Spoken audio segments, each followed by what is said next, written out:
also be a pretty good contender. Morrison's Animal Man. Morrison, early 90s.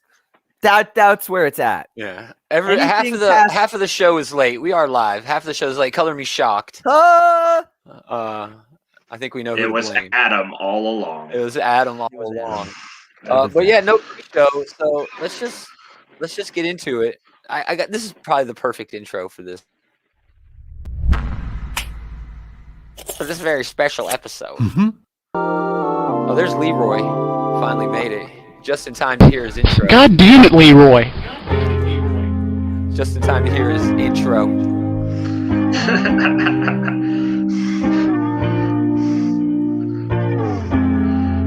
Everybody late this week. I blame Leroy. He started a trend. There's a lot going on. Oh, dude.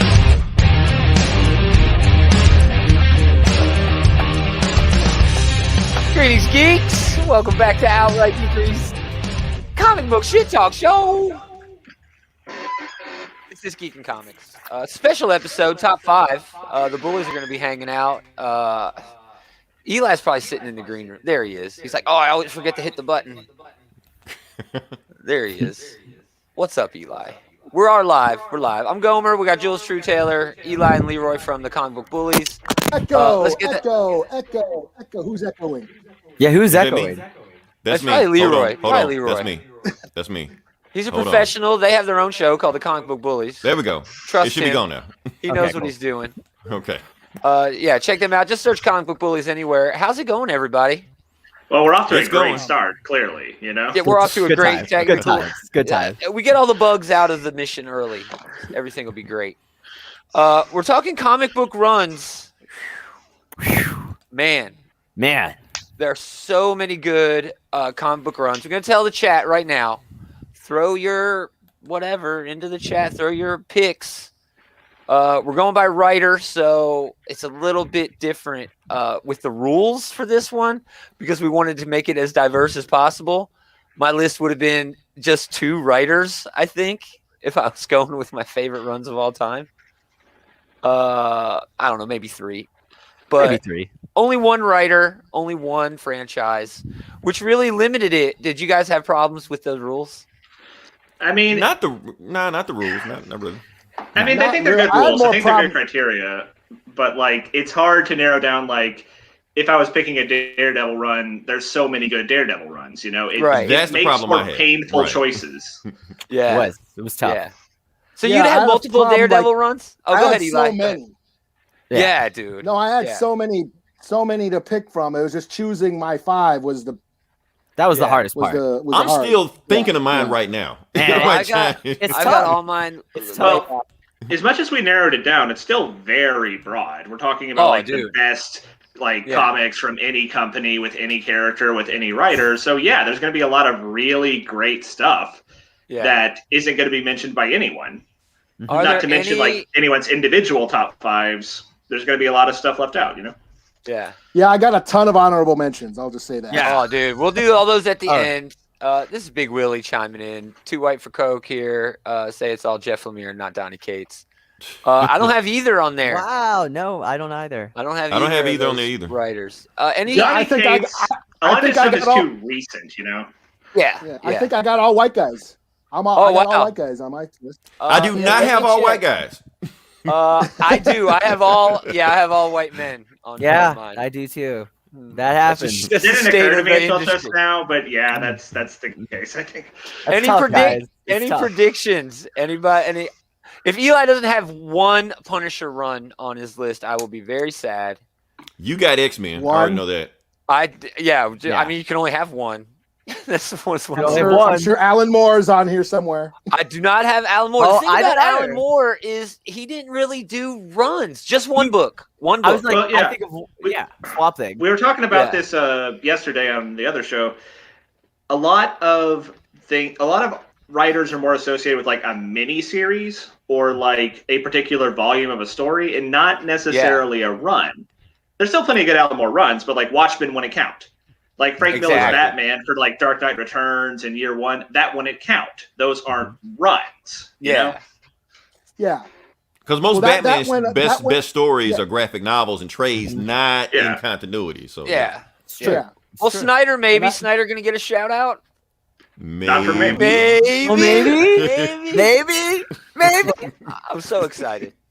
All right, well, let's just jump into it. We're still waiting on Adam to get here. Hopefully, he'll get here before we do our get to the first, go around for everybody. But we're just gonna go around the panel here, and I guess I'll go first. Man, my number 5 was very, very difficult. I had 2 different choices that I was going with. One was a Jeff Johns run. The other one was an Ed Brubaker run. I have to go with the Ed Brubaker run just because I reread it earlier today. And yeah, it's, I can't find, there it is. Captain America from Ed Brubaker. That's volume 5, 1 through 50, Captain America Reborn 1 through 6, and then Cap 600 through 619 in volume 6, 1 through 19. If you've seen the Winter Soldier movie, you know exactly what happens in this comic, but it's a whole lot more than that. The title is, yes, Captain America, but the book isn't really about Steve Rogers. He's in there, but he's dead halfway through the first, 50 issues. It's about who will wield the shield. It's about his legacy. It's about so much more than just Steve Rogers. And I think it's the quintessential Captain America run. It almost made my list. I was like, it was right there, but I felt like somebody else was going to put it on the list. That's why I didn't put it there. It's on my my list. number 4. Right. Oh, it is wow. also my number 4. Oh, wow. Wow. It's on okay. my. It's on my everything you honorable said. mention. Yeah, everything you said is spot on. This is one of those runs that's definitive. It's definitive for Steve Rogers, and in a lot of ways, it's definitive for modern comics. We talk a lot about like the Silver Age introducing anxiety into superheroes. Like the Fantastic Four have their foibles, and Spider-Man has his, Parker luck or whatever. But this does that in a much more profound way. I think this makes it where we have to look at what it means to be Captain America in a modern world, what it means to be a superhero in the modern world, and how he has to grapple with expectations, how he has to grapple with his own image, his own legacy, his own identity. And it's great stuff. Yeah, for me, it's all about legacy, the legacy of Steve Rogers and his cast, of characters. So, And he felt less like a superhero in this run and more like a soldier. Yeah. Like he actually was walking around with like army fatigues on, the army shirt. So he was letting you know that this is a story about a veteran. This technically has superpowers. So that's what I liked about it. He humanized him. Yeah. And the fact that he dies in issue 25 and they keep the series going, through the Falcon and Bucky and exploring them to the point where, I mean, they're mainstays now. They're mainstays, and they weren't. I mean, Bucky was fucking dead. I'm assuming we're talking about Brute Baker Cap. I just came in. Yes, we are. Yes, what's we up, are. guys? Hey, Adam. Hey. But yes, this run is the reason why there's going to be a Falcon Winter Soldier TV series coming out in the next month or so. So, yep, it's a huge important run. Yep. Cool. Well, that's my number 5. Moving on, Jules. My number 5. We're just gonna go around clockwise. You go last, Adam. Is Bendis's run on Ultimate Spider-Man. It is my Spider-Man. It's one of the only Spider-Man runs I can think of where the whole run is worth it. Not just an arc, not just a part of the story. To me, this redefined what Spider-Man was to my generation as a character you could actually relate to, as a character that had actual growth. And God forbid we killed the motherfucker and got a whole new Spider-Man. And it worked. It worked in a way you just also don't now understand. like a mainstay, Yeah. I love this run. It's the Spider-Man run. If anyone ever asked me what Spider-Man should you start with, I always say Ultimate. It's going to be the one you could easily grasp the best. Yeah. It's going to feel like the Spider-Man you want to read. My favorite part of Ultimate Spider-Man is it's different, but it's familiar. You know what I mean? Right. It's sort of like it's updated. It's updated. It's updated. It's updated. Yeah. Yes, Updated. exactly. And this is the only book. I mean, this is the go-to book for an entire imprint. Ultimate X-Men didn't hit. Ultimates was good. All those Ultimates. Yeah, but that great. didn't really hit But either. this It is didn't it. last. This was it, man. Yeah. Yeah. Yeah, Ultimate Spider-Man really held down the entire Ultimates line.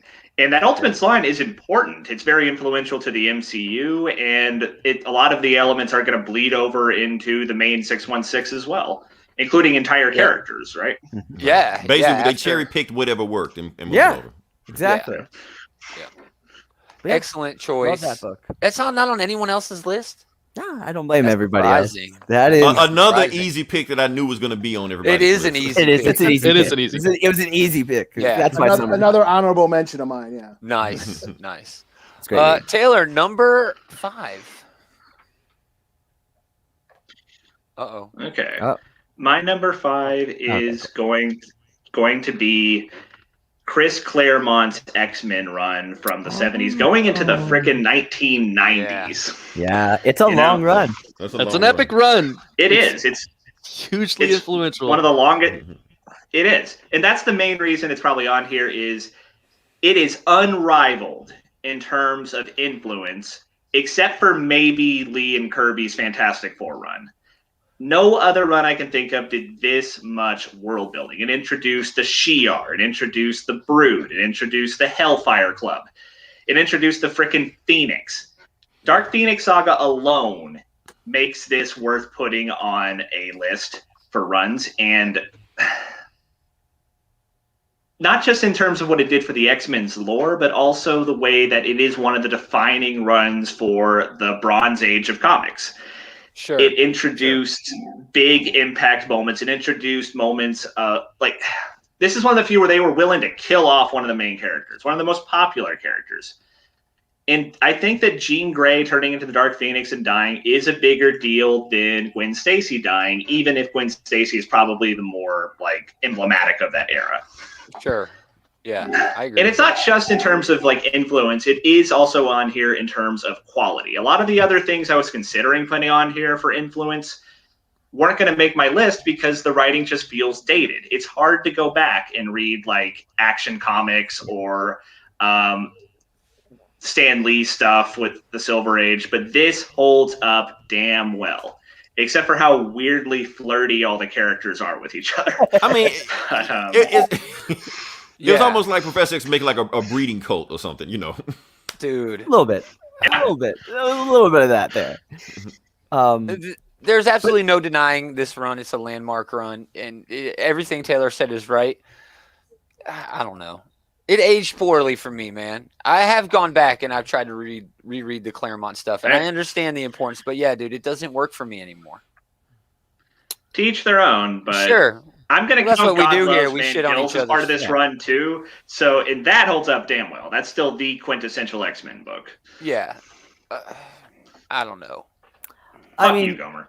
it's an No, No, iconic what I'm run. saying is, right now, We- what's going on with X-Men and Marvel right now is a complete shifting and a changing of everything. The status quo is completely different. Why? Because the status Because quo they was can't do what this done established- before. Exactly. Right, Because right, the status quo was established so hard by Claremont's run.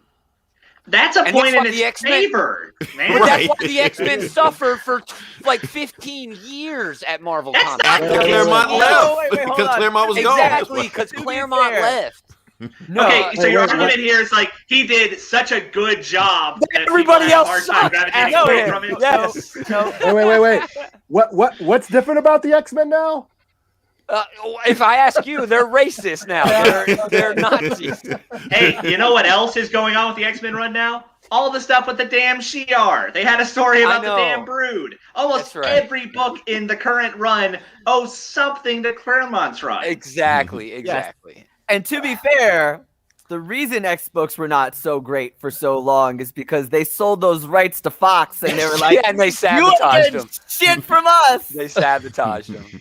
No. No, that's a good run. It's a timeless run, a Timeless run. quintessential run, a defining run. You know, there are things in there that everybody knows. Everybody knows what the Phoenix is when it's in comics. Everybody, you know. Fuck, And- that's what we get our Wolverine.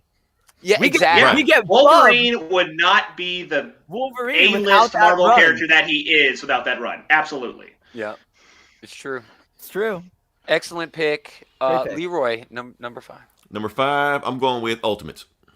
Oh, Yeah, I'm putting up. Now here's the thing. Now I know Wow. a lot of people don't want to put Ultimates on the list because of Jeff Loeb's run towards the end. If you ignore that, the rest of the Ultimates is great. Like you talking about, we're doing it by writer, so fuck Jeff. We're doing by writer, exactly. So we're going by Volume 1 and Volume 2, which is Mark Millar and Brian Hitch. Yeah. That run was excellent. That run is excellent. It set the building blocks for the MCU. It took all these characters with the Avengers, which were not selling. Nobody cared about the Avengers. Completely redid them and like, oh, that's pretty interesting. Even modernized. Now, some of the stuff worked, some of it didn't work, but the point was that it was an interesting take. Like Captain America waking up being like racist, xenophobic. Like, he's from the 40s. You kind of expect that. That Cav is spot on. Even with the Incredible Hulk, what they did with him, like Incredible Hulk goes all this destruction, but in the comics, he never really causes any like casualties, anything like that. They deal with him in this book. Well, the Thor in here is dad bod Thor. Without the dad bod. Exactly. That's the thing, because it made you question womanizer. Right. It made you question whether I hated that Thor costume. Oh, man. I loved it. The 4 spotlights on it. I don't mind that. I love that costume. It's not something they should keep, but I love it. Now, Cap's outfit, they completely redid Cap's outfit. I was like, that is I like Cap's outfit, yeah. I liked Hawkeye in the alternate universe. Hawkeye was awesome in the way he escaped when he captured him, the way he escaped. He had to peel off his own have a mini series with Hawkeye in the Ultimates? Yeah, I think there was an Ultimate Hawkeye mini. But something that really didn't land for me was the freaking incestuous relationship. Right, that was Loeb. That was Loeb. Yeah, that was Jeff Loeb. So that's why we're not counting it. That is the Jeff Loeb part of the movie. That's when Jeff Loeb. That doesn't count. No, I give you Mark Millar's Ultimate. But that's the thing. Jeff Loeb fucked up the series so much it brought the whole series down. Like when you look at it in now. But back then, Volume 1 and Volume 2, excellent. Great. Yeah. Mark Millar was pretty much making a movie pitch. This is how you make an Avengers movie. Marvel followed that blueprint to a T, and that's what we got. The biggest thing ever. That's all Mark Millar writes is movie pitches. He has found a way to crack the code. All he does is write movie pitches. That's all he does. That's it. Basically, he hands off his screenplays for Brian Hitch to draw, and that's like his entire body of work. Yeah. And so they can sell it based on the best-selling graphic novel. Like all they're doing is selling a movie script. Yeah. No, that's a good run. I don't think it's the best run from the Ultimate Universe, but it's a great run. It is. It's a great run. Like I said, if you take those first two, if you keep going, it goes down. Millar's run, it's iconic. We were talking earlier with Jules's pick that Ultimate Spider-Man really defied the odds for the Ultimate Universe by being consistent. Ultimates is maybe the best example of how that really fell off a cliff once they changed writers. Exactly. And the X-Men too. Ultimate X-Men, every fucking other arc had a different creative team. And they were top-notch creators. But once you start meandering, through ideas like that, you're just and the reason Spider-Man kept going is because Bendis kept it going the entire time, where other guys, people kept jumping in and out, where Bendis kept going one thing. That's why they had to pretty much kill everything but, Bendis run on Spider-Man. Thanks, Hickman. We're going to talk about that later. Didn't Bendis and Bagley end up setting the record for longest run with the same writer? They broke Stan and Jack's record. 131 issues. Up until the death of Peter Parker. I remember I bought that issue just because it was the record-breaking run. I didn't buy most of the rest of the Ultimate run, though. Oh, I have the entire run still. I love that run. It's a keeper. We are not going to talk about Donny Cates. We're not talking about Donny Cates. He doesn't have enough. Donny Cates' stuff is too recent. Yeah, he doesn't have a big enough CV. You got to let this stuff marinate in the zeitgeist for a while before you can really say it's right. Yeah. His Venom run might be the best Venom run ever. But here's the thing about Donny Cates. Donny Cates is doing what Jim Starlin used to do. Mm-hmm. Yeah, Donny Cates is writing just one long story. Yeah, everything is connected. That's why everything is connected. That's why Silver Surfer Black shows up in King in Black for no reason at all, just to just a wave. Right, but he first showed up in Thanos Live. He was like a Black Silver Surfer. Like, why is he black? Of course, we're gonna find out later on. While it happened. Yeah, it's true. Ultimates is a damn good choice. Good choice. Book. I have it in trade. I don't have any of the Ultimate comics in I do. floppies. They hit or miss. They were hit or miss, but I liked it. Black Nick Fury. Black Nick Fury. Yes, Black Black Nick Nick Fury. Fury. That's right. Oh shit! That's Yeah, right. Black Nick Fury. Yeah. You're right. They actually modeled him perhaps off the of best- Samuel L. Jackson. That's Samuel L. Without Jackson. his knowledge. They sent Right. original Nick Fury in the 616 to the fucking moon so they could replace him with Black Yeah, Nick Fury. literally exiled his old ass to the moon. Now we're not It gonna. was such a we're not popular gonna bullshit rendition. that, It is Nick Fury now. It's the one that Yeah. almost everyone knows. I was rereading that Ed Brubaker Cap run today, and yeah, they would say Nick Fury, and I turned the page like, oh, that's a white dude. I remember Nick Fury used to be a white guy. Yeah. Yep. Eli, number 5. My number 5, Punisher, Garth Ennis. Yeah. Okay. I knew it. Yeah. Almost didn't make it. There was a bunch of other shit that I had on here, and then I was like, oh yeah. but yeah, the rules. I mean, when you talk about character defining writers, when you think about certain characters like Daredevil, you think of Frank Miller. X-Men, you think of Claremont. Swamp Thing, you think of Alan Moore. Now, when you think of Punisher, you think of Garth Ennis, because I think Garth Ennis kind of, I don't want to say redefined the Punisher, because he's still the mass murdering psychopath that he's always been, but he gave him, I think he sort of gave him a little bit more depth. To me, he's like the anti-Captain America. He's the opposite of Steve Rogers. Captain America comes from World War II. America won the war. Soldiers are superheroes. America's great again. All that shit.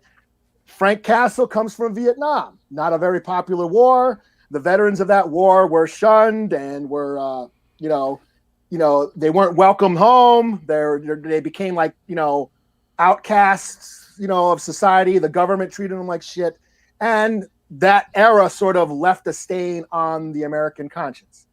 Yeah. And Frank is a part of that. Frank, to me, represents American rage, and when Garth Ennis wrote Born, he sort of not really retconned the origin. Yes, Frank Castle's family was still murdered by the mob and all that shit, but in Born, Garth Ennis suggests that Frank was always a psychopath. That there was always that war was in him. That was that violence was always inherently in him. And to me, Garth Ennis, being from Ireland, not being American, and sort of writing this during a time like post 9/11, and sort of critiquing America's foreign policies and America's conflict, and just him sort of critiquing America. America's was born on violence, and every 10 years we're in a war. We're constantly in conflict with somebody. It's been an unending war for 20 years now, 21 years now.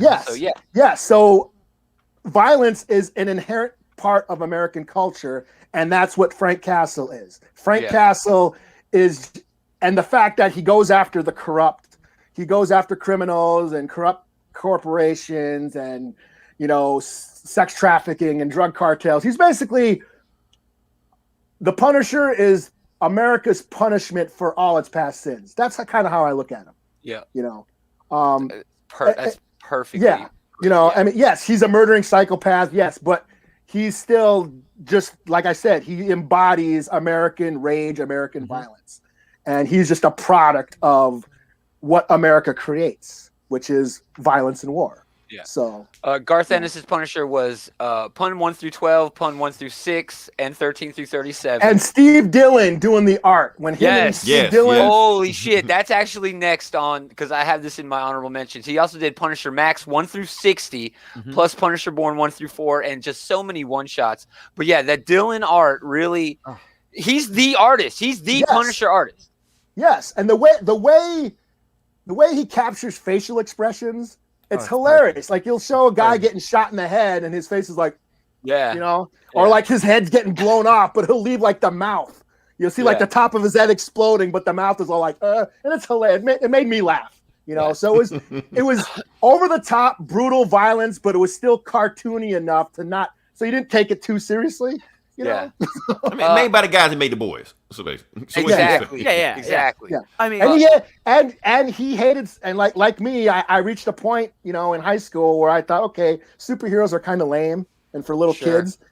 Garth Ennis felt the same way. He was never a big superhero guy, So my favorite stuff that Ennis does is his war stuff. He does so many great war comics, and the reason his war comics are great is because he's done the research. He's passionate about the whole thing.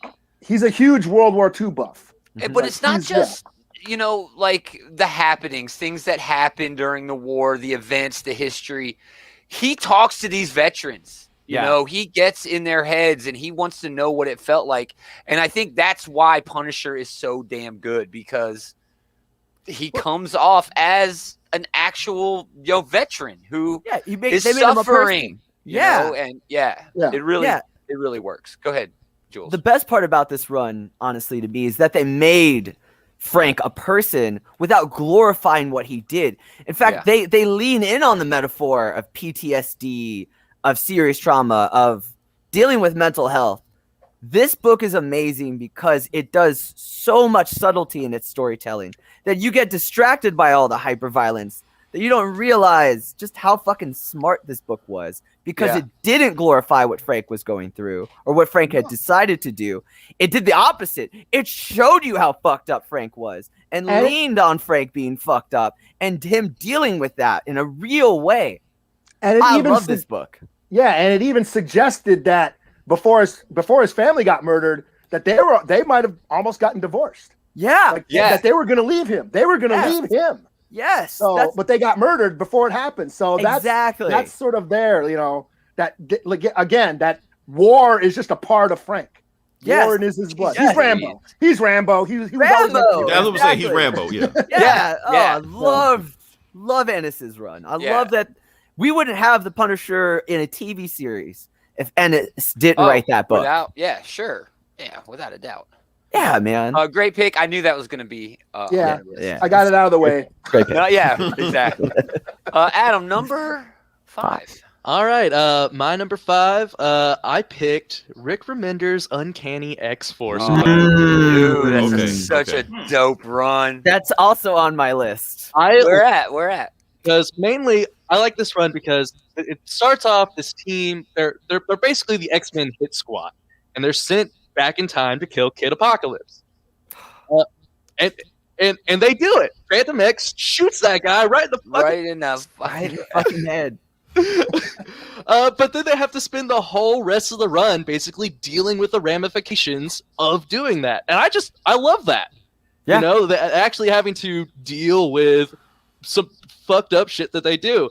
And this team is made up with a whole bunch of characters who have all these flaws. You got Phantom X there, who's doing all this crazy stuff. They introduce a lot of the world stuff in that run, which they're exploring now in Hickman's run. They also do a lot of other world stuff in there, which is a big deal now. And this is also where Rick Remender met all of his artist friends. That does all of his indie books now. I love this run. It's a funny run. It's an action-packed run. It's the best Deadpool ever. It's the best Deadpool. This might be the best Deadpool has ever been in anything. Tragic Clown Deadpool is my favorite. It's Tragic Clown Deadpool, and it's spot on. Yeah. Fuck you, Adam. This is my number 3. I love this book. This book. Awesome. I never gave I enjoy Deadpool for what Deadpool is. I never saw him as a character to be taken seriously for obvious reasons. He's not supposed to be. But for that, he's always been sort of on the fringe of I gives a fucks for reading. Yeah. This run gave me such an appreciation for the character. The whole concept of him being the Jackie Chan to Wolverine's Bruce Lee. I adore that parallel. Rick Remender showed me a Deadpool I never thought I would see. I love all of his shit with Phantom X, Wolverine, and Deadpool and their interpersonal relationships where Wolverine is the gold standard for Weapon X shit and the rest of us are just the fucking just at the bottom of the barrel. I love everything about the art choices. And what I love about Deadpool also in this run is he's like the one who actually cares. Yeah. He doesn't. All the others they don't really give a shit, but he's the one who does. He doesn't kill kids. He doesn't kill kids. Hard line he takes. I love this scene. Oh, and this. Yes. Oh yeah. A Warren in this is the best. Sick, and Deadpool's just ripping off pieces of his own flesh to feed him to bring him back to health. But it's such an endearing, disgusting, sick moment, but that's what X-Force was, you know? That's a good kind of encapsulation of the run. It's gritty, but weirdly sweet at the same time. Yeah. You know? Dude, Psylocke and Angel have this weird relationship. Super weird, fucked up relationship. But Phantom X too, like wiggles his way like into her DMs, you know, at one point. And well, it's she like, gives up emotions and then he wiggles his way. And that's kind of really fucked up if you think about it. He waited until she had no emotions. Yeah. Fuck.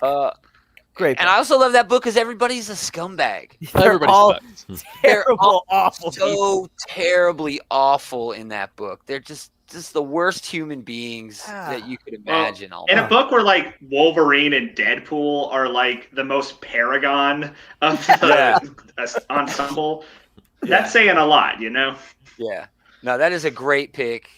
It's one of the best X runs ever, I think. I think so too. It's quite good. It made my fucking list. Yeah. So we're skipping you for a couple turns, Jules. Yeah, I'll see you guys at 2. Yeah, back to me. Hickman on Fantastic Four. Fantastic Four, five. Yeah, I know, right? I'm shocked. It's so low. 570 to 611, and then FF 1 through 23. This was everyone's first real taste of Hickman being forced to carry on, you know, big name characters. You know, he had Shield, I think, at this point, but there was nobody really big in there. This is a landmark book, and this book has been going on for 6 decades. Mm-hmm. This is my favorite run of Fantastic Four by a mile. All right. Council of Reeds. It was the Council of Reeds. Holy shit! Love that story. It was big in its scope. The science fiction was epic. The team building was cool.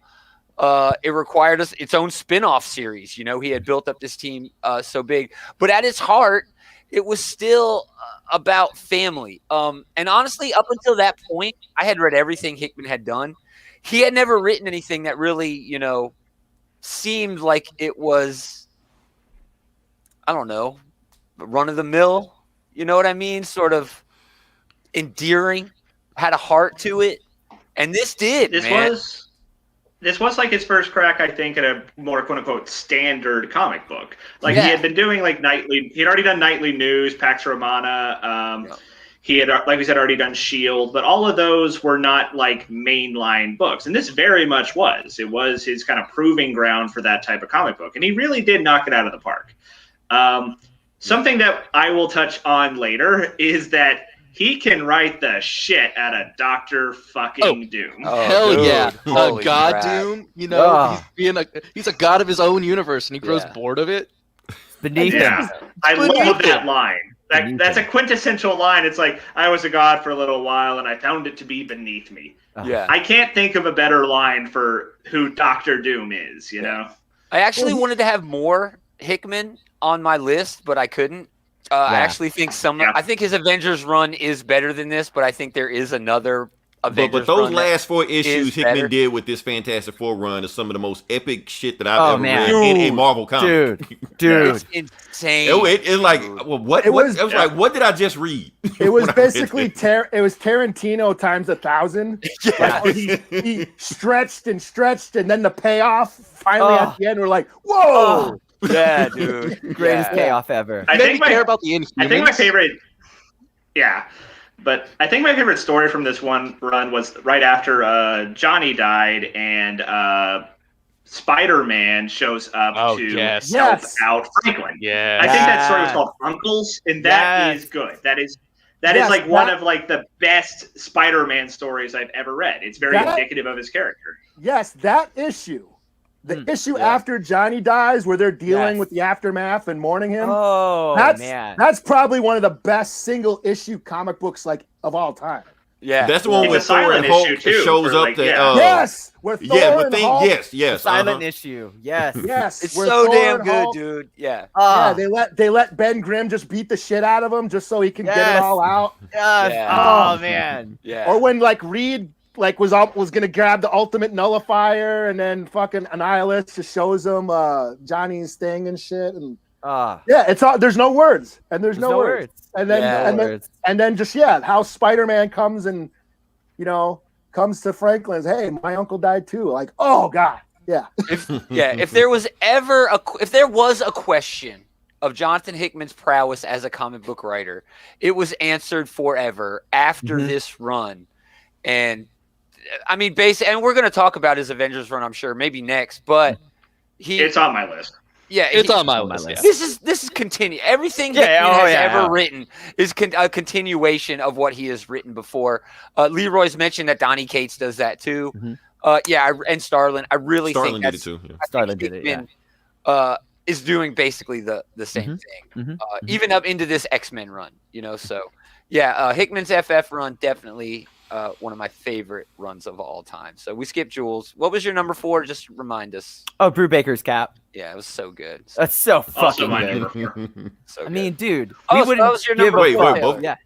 Oh, damn. Okay. So we're at Leroy now. Yeah, we're Leroy. Okay. I'm gonna go with 4. Do you not have like a written list? You're just. I never do. Swamp Thing. Freestyling. Dangerous. That's some dangerous living.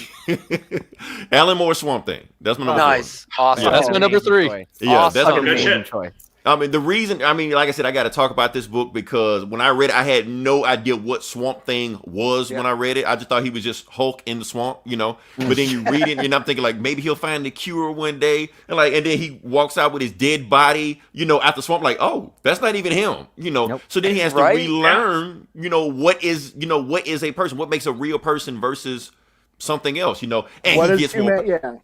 What is human? What is what is soul? And then the fact that every issue he pretty much gets a new power.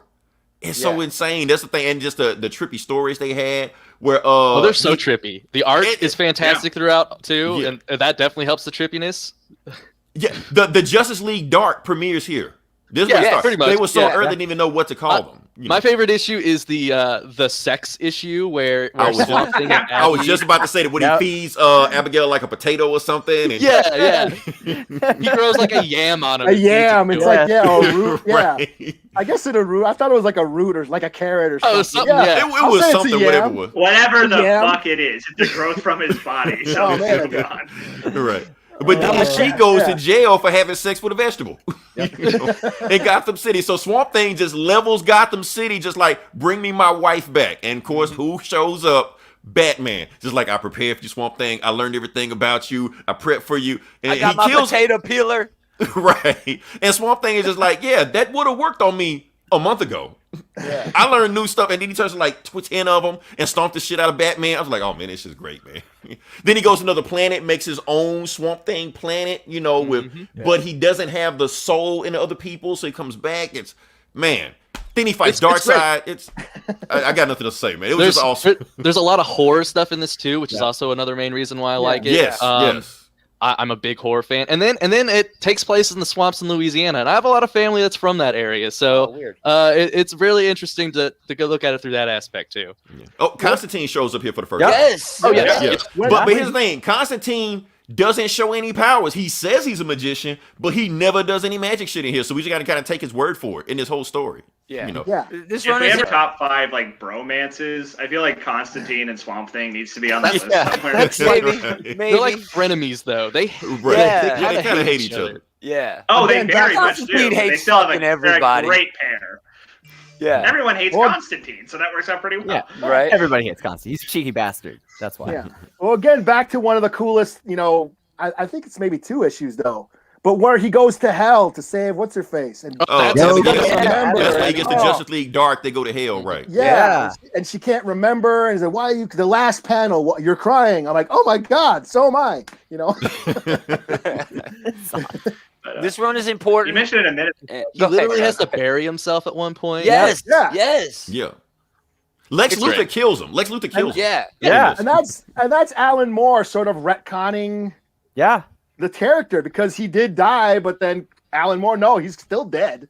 It's just he's not a man anymore. Like, right. He gets to figure out another reason for keep going, because turning back to Alec Holland, but then at the same time, he still has a connection with Alec Holland the whole time. So, dude, we could do a whole hour on this book. It's got a lot of depth to it too. There's a lot of humanity in there. Alan Moore is playing Swamp Thing as a reflection of humanity in this in so many ways. He explores every angle of the human experience through this monster. It's so wonderful, dude. Yeah, this is the precursor to Dr. Manhattan, who has those same existential questions of what it means to be human and do I give a shit about him, you know? Yeah. It's true. Yeah.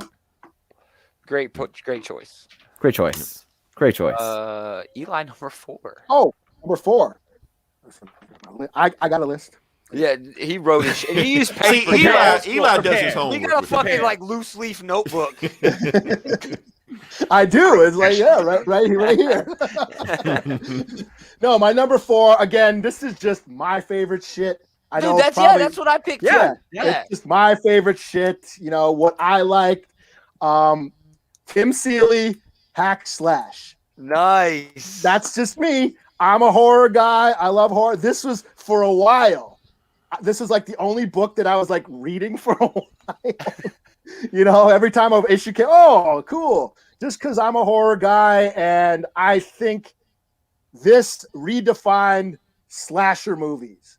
You know, in the same way how Scream sort of parodied the slasher tropes and deconstructed all those, you know, the slasher scenarios and stuff. This did that, and this story sort of established slashers as supervillains, gave them powers and abilities and what they do and how to destroy them, and created these two characters. We got Cassie, Hack, and Vlad, who are just cool, a superhero team, so to speak, but existing in this slasher movie universe. And I just loved it. I mean, and I met Tim Seeley. He actually signed my number 1. I had my number 1, and he signed it. And we were talking about the movie because this was almost a movie. And it was going to come out right around when, like, you know, early 2000s, when like Saw was big, Hostel, you know, Rob Zombie was making his shitty movies and shit, you know. And but yeah, this almost got made. They had a budget, they had a script, they had a director, they were scouting locations. Megan Fox and Scarlett Johansson were up to play Cassie Hack. They were talking about getting Michael Clark Duncan or Kane Hodder to play Vlad. And they were gonna definitely should have gotten Kane Hodder to do it. Yeah, because that just would have worked. Yeah, and it was. I like some Michael Clark Duncan. Sure. Yeah, Universal owned it, so like Chuck, they were gonna do a crossovers with Chuck because Chucky shows up in the books, so they were gonna do a crossover movie with Chucky, but they also wanted to do not only like Jason and Freddy and Michael Myers, but they wanted to go deep. They wanted to get like the killers from like My Bloody Valentine, Cropser from The Burning, Maniac, you know. They were going to go deep. They wanted to basically make the MCU of slasher movies and create this shared universe. And in fact, the in the first script, you know, the last shot, you know, because Cassie and Vlad, they travel the country hunting slashers. So the last scene, they were going to check into a hotel, and then the last shot was going to be they're in the Bates Motel. Nice. Oh shit. Yeah. So yeah, this is so rad, dude. That would have been awesome. Yeah, I mean, I wish it would have got made, but I think Comcast like merged with Universal, and that that's what killed it. Like that, they put all the projects on hold, and it just fell in the can, and it never got made. So I talked to Tim Seeley. He was bummed. He says he's always been bummed. I guess he still gets, you know, hey, we want to do it, but nothing happens. Ogar was there. Ogar from Get Valiant. Yeah. He was there. He was having Tim Seeley do a Bloodshot sketch for him. So oh, that's cool. Yeah. Shout out to Get Valiant. But yeah. Tim Seeley, Hack Slash, one of my favorites of all time. Hack Slash is dope because it shows how successful experiments like this can be in comics. And it's really the only place you could do something like this. Yeah. In the medium is in comics. You couldn't do like a written text novel. It just wouldn't carry the same weight as this does. And I don't know. Everybody's got a passion, and it's dope that you're able to explore those in such unique ways in the medium. It's why I love, you know, the medium so much. It deconstructed slasher movies and made reference to all the movies, but it also like poked fun at comic books. Yeah. You know? Yes. There's like there's a storyline where Steve Niles and Robert Kirkman get killed. They're at a Comic-Con. And and they're getting killed. Like Scotty Young is a character in some of the books and stuff. Yeah. You know? So I just really love this series and still do. You know, so I had to throw it on there. No, great run. Yeah, great run. I always tell people, if you want to get into horror comics and you like Evil Dead, this is the book I always recommend. Basically. Because it's like if, Evil Dead, comic books, and Supernatural had a baby and they just said, fuck you. Yeah. I love this story. It's so much fun. If you like horror, who doesn't want a shared horror universe? Anyone who grew up watching horror has already done this in their mind. And slashers. Yes, it's all the same theaters. Slashers, not slasher movies. Slasher movies. Yeah, like going and like this book makes fun of other horror subgenres. Yes, they made fun of the torture porn and the found footage stuff. They picked fun of all that stuff. Oh, so man.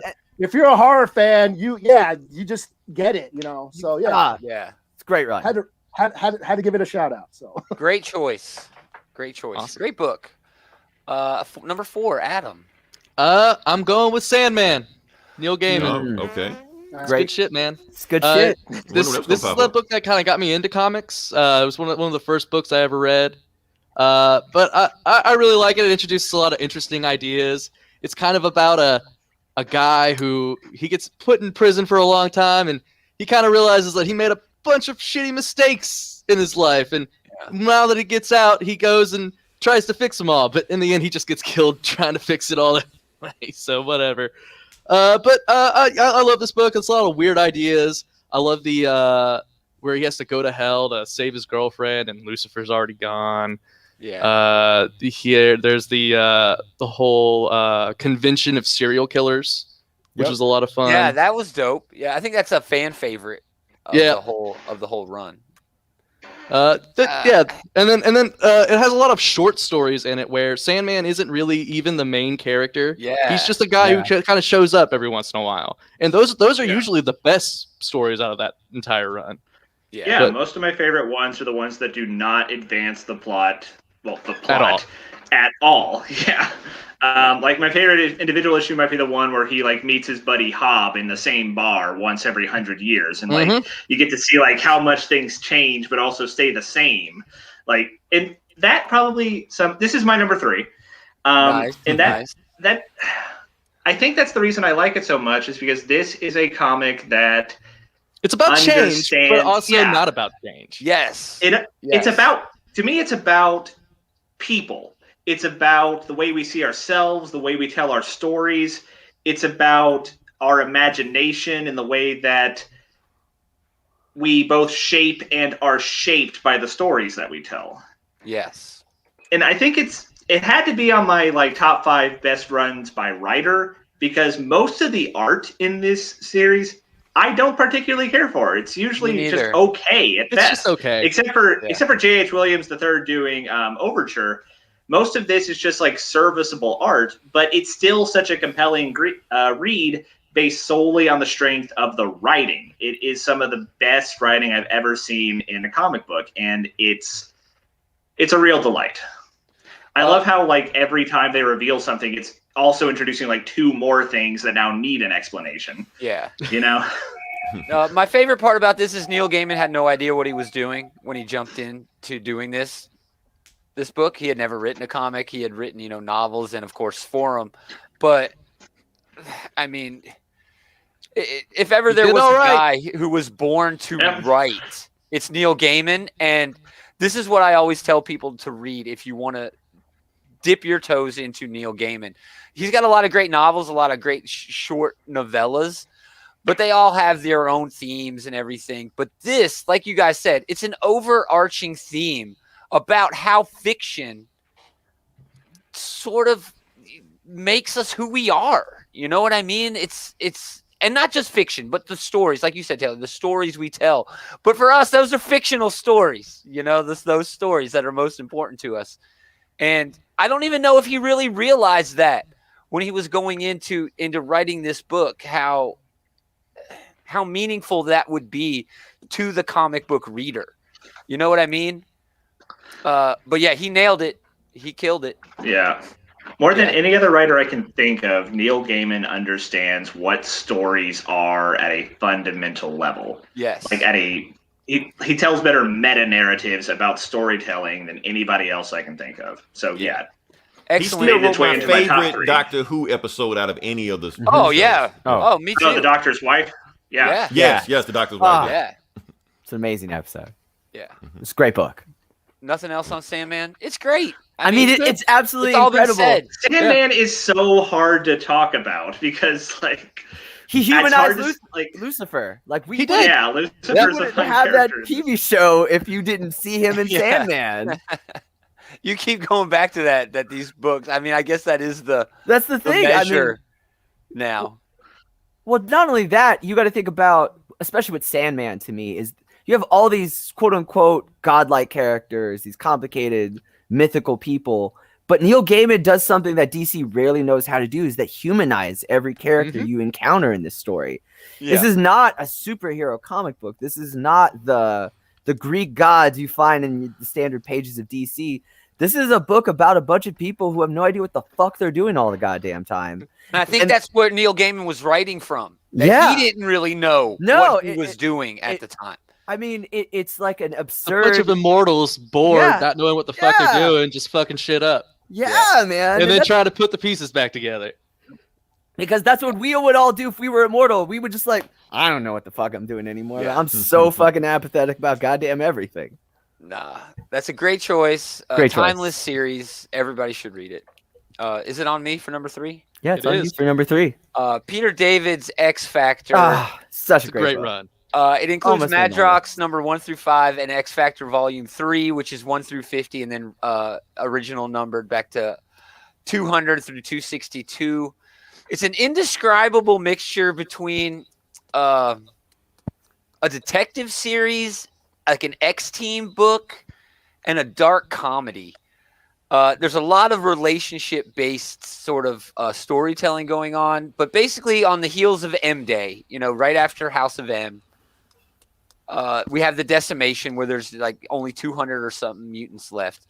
And Jamie Madrox, the multiple man, decides to open up and investigate like a private eye, a private dick in Mutant Town, which is District X in Manhattan, the Middle East side of New York City. And man, I love revisiting these characters. I come back to X Factor all the time. And that's why, because of the characters. I think Multiple Man is my favorite mutant, and it's because of what was established in this series. He's not just Triplicate Girl, he's not just making duplicates of himself. These dupes have their own personalities, and Jamie can send them out. Okay, if he's given a choice, any choice, he doesn't have to make the choice. He can just do both things. Because he creates a copy of himself, and then that thing goes out and does the thing. And you figure, oh, man, that's a dream come true. But no, it ends up hurting him so much. His power just ends up just so terrible for him. For example, one of the dupes he sends out, goes out and learns to be a Shaolin monk. So then when Jamie reabsorbs that copy of himself, he learns all of that stuff, all of that, the Zen and the martial arts. But at one point, he gets drunk with his teammates and accidentally sleeps with Banshee, who is Siren, and M, Monet St. Croix. He sleeps with both of them. And when he reabsorbs his dupe in the morning, his memories don't allow him to know exactly which one was the real him and which one was the dupe. His dupe ends up impregnating Banshee.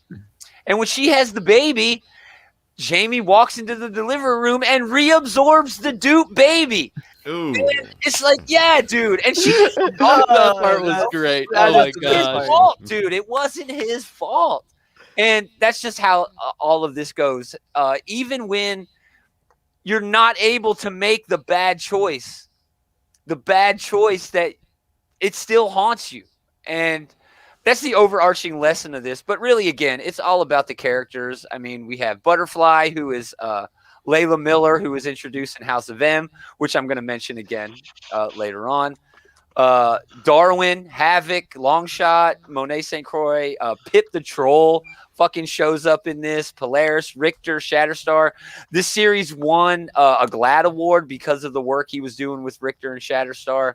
Strong guys in this. Vote Strong Guy for the next X-Men team. Wolfsbane. I voted for him. And I love Voting all of is these characters closed. because of this run. I don't know how it kept going. While it was going on, it was in the bottom 100 in sales every month. I really think Joe Quesada, who was editor-in-chief at Marvel at the time, just really liked the book, just like I did, and I'm really glad he did. I don't know what else to say about it. It's one of those books that you can't really describe the appeal. It's just one of those stories with a group of characters and a writer, and everything just came together at the right time and the right moment to make something special. And yeah, I love it. It's my favorite X-Men run, even with everything really else, all the other X strength of shit. its character writing. Yeah. It is. Jules, I think, is the only other person who's read this run all the way through. I've read it multiple times. I own it in the floppies. I own it in trade. I own every version of this. Yeah.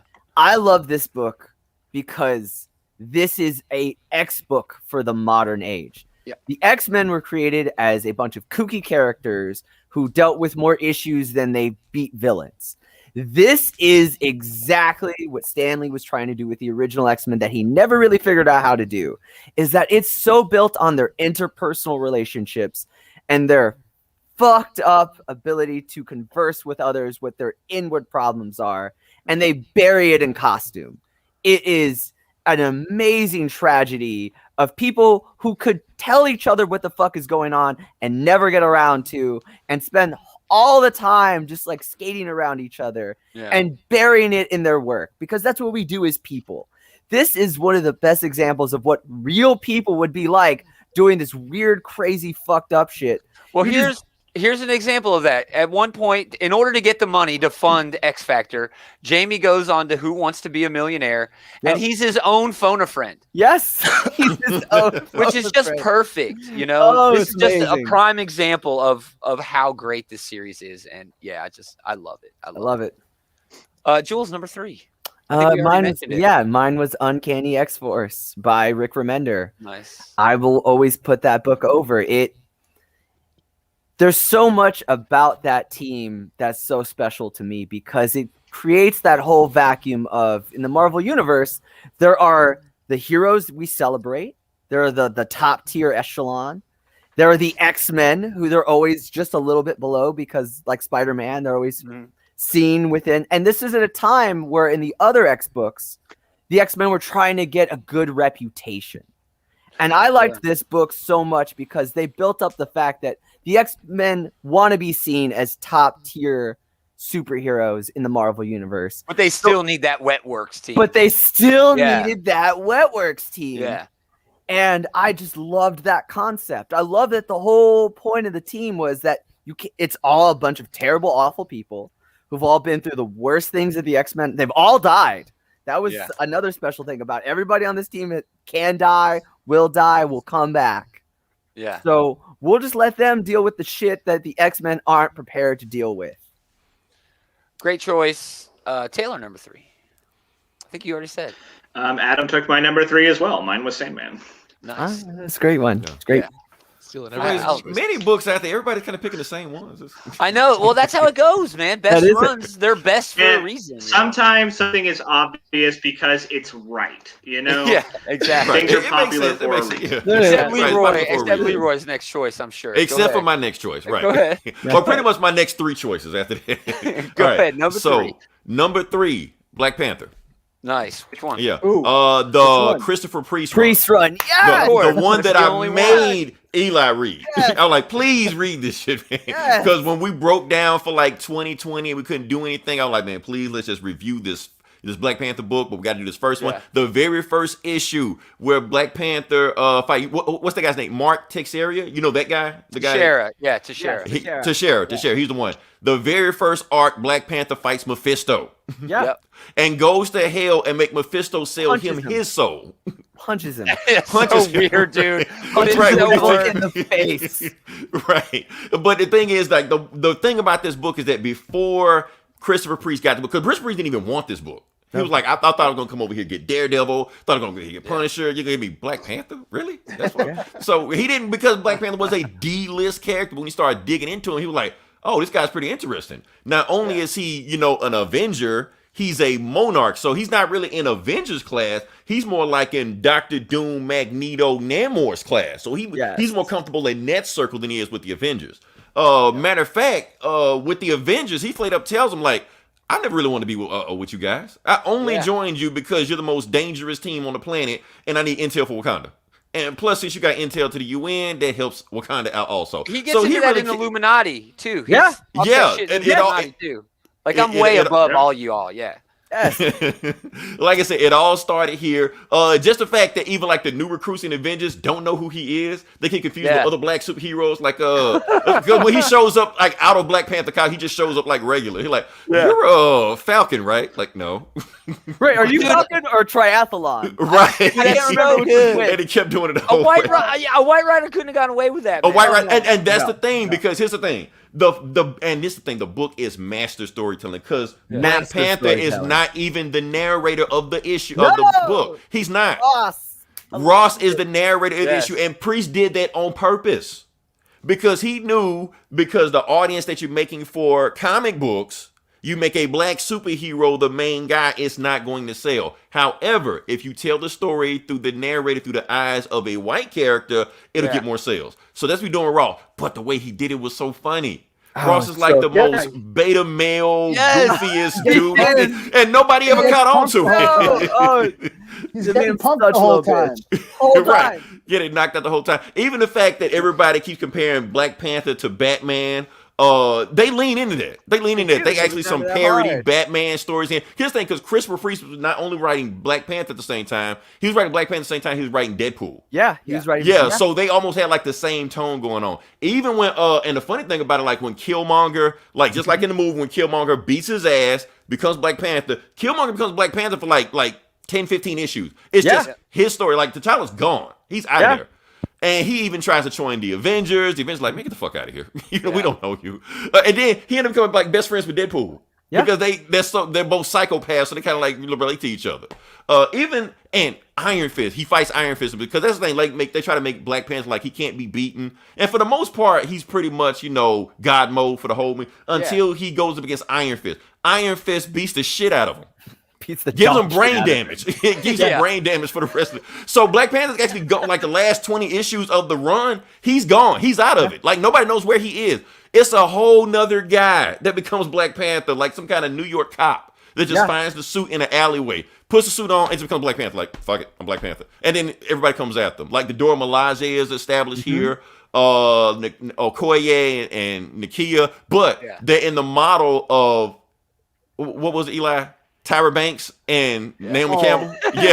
So that's how they look. That's how Teixeira drew them, I think this whole run is free right now for the rest of the month. For Black History Month, of course.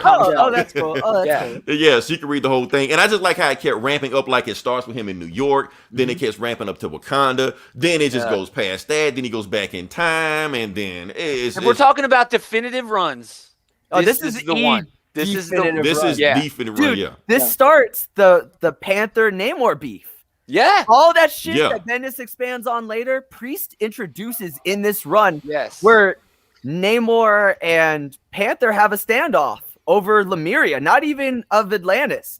And that starts the whole like Namor's like, if you fuck with me, T'Challa, I'm going to fuck with you. And that came back later. We don't pay that off for like a whole decade. Dude, Hickman has the best shit on that in Avengers. Yes, dude. It's so good. But that all starts in this. Also with Black Panther's relationship with the Avengers in general, like individual, like he doesn't really like most of them, like really any of them. Only one he likes is Captain America. That's it. He respects He respects. I think it's a respect. I don't. It's respect Captain America. But Tony. He fucking hates Tony. I love that shit. He hates Tony. I love it. He crashes the world's economy in this run. Just to literally tell Tony to fuck himself.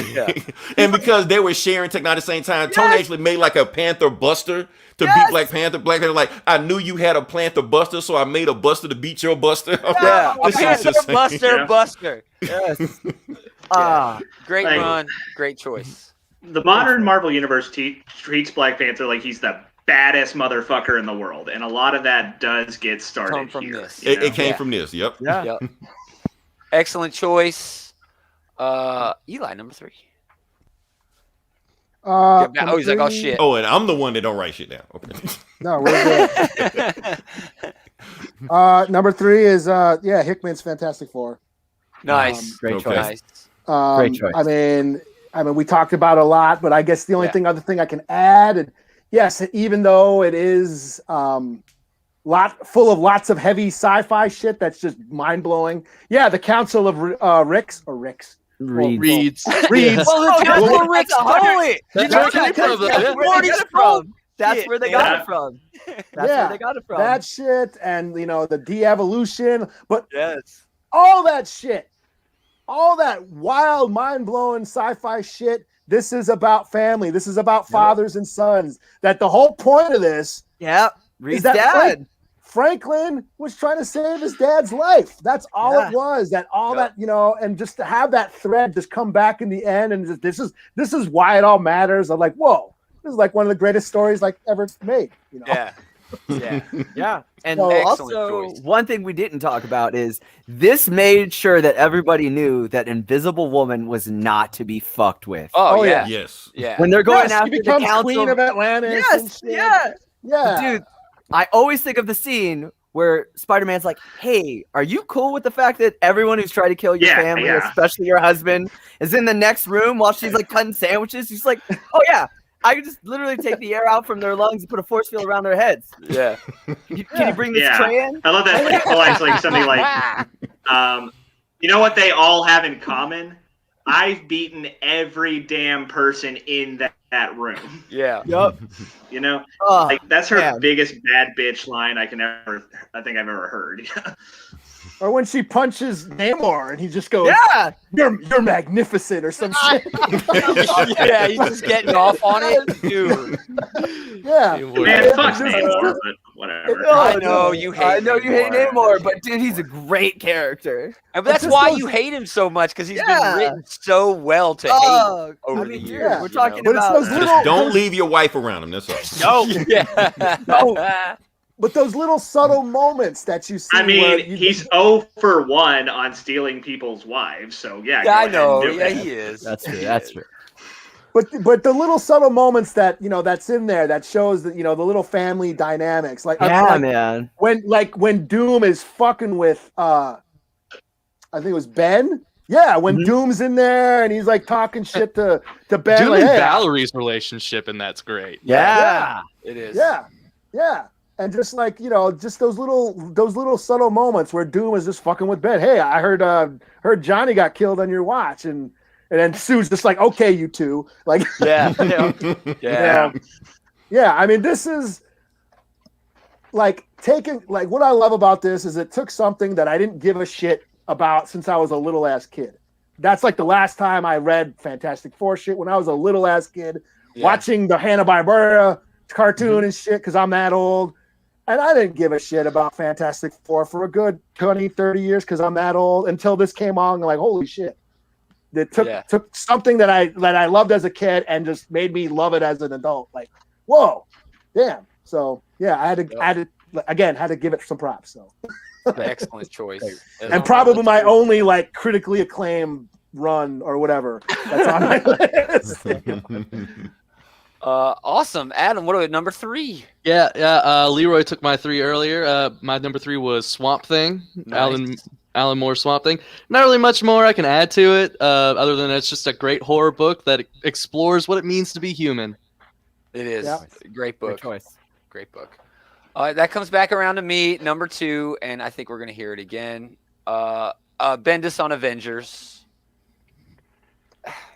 It's fucking amazing. It's Avengers 500 to 503, and then New Avengers 1 through 64, Mighty 1 through 20, Dark 1 through 16, Avengers Volume 4 1 through 34, New Avengers Volume 2 1 through 34, Avengers Assemble 1 through 8.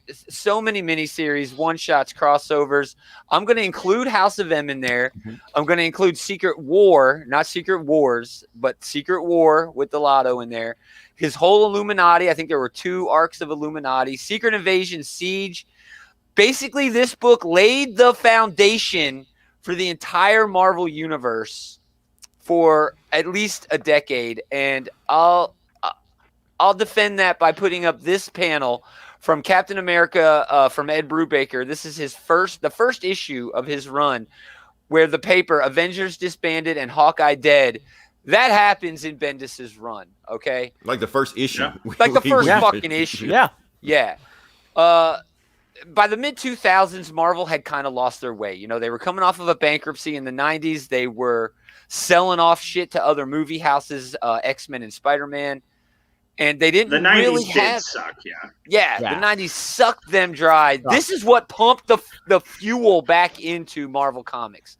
What happened? Bendis was like, let me take the Avengers that have sucked for a generation and make them awesome again. How did he do it? By taking the movie properties that were successful, Spider-Man and X-Men, and shoving them into the Avengers. New Avengers -- 1. We saw Logan and Peter Parker Spider-Man added to the team with a fresh start. And I mean, we've said it. You know, movies don't happen without all these awesome comics. Shows don't happen without all these comics. The MCU does not happen without these comics, without Brian Michael Bendis and his run on the Avengers, because he made the Avengers a platform that other characters could spring from and work and have success. I always call it Bendis's decade of decadence, you know, his entire run. It's perfect. House of M.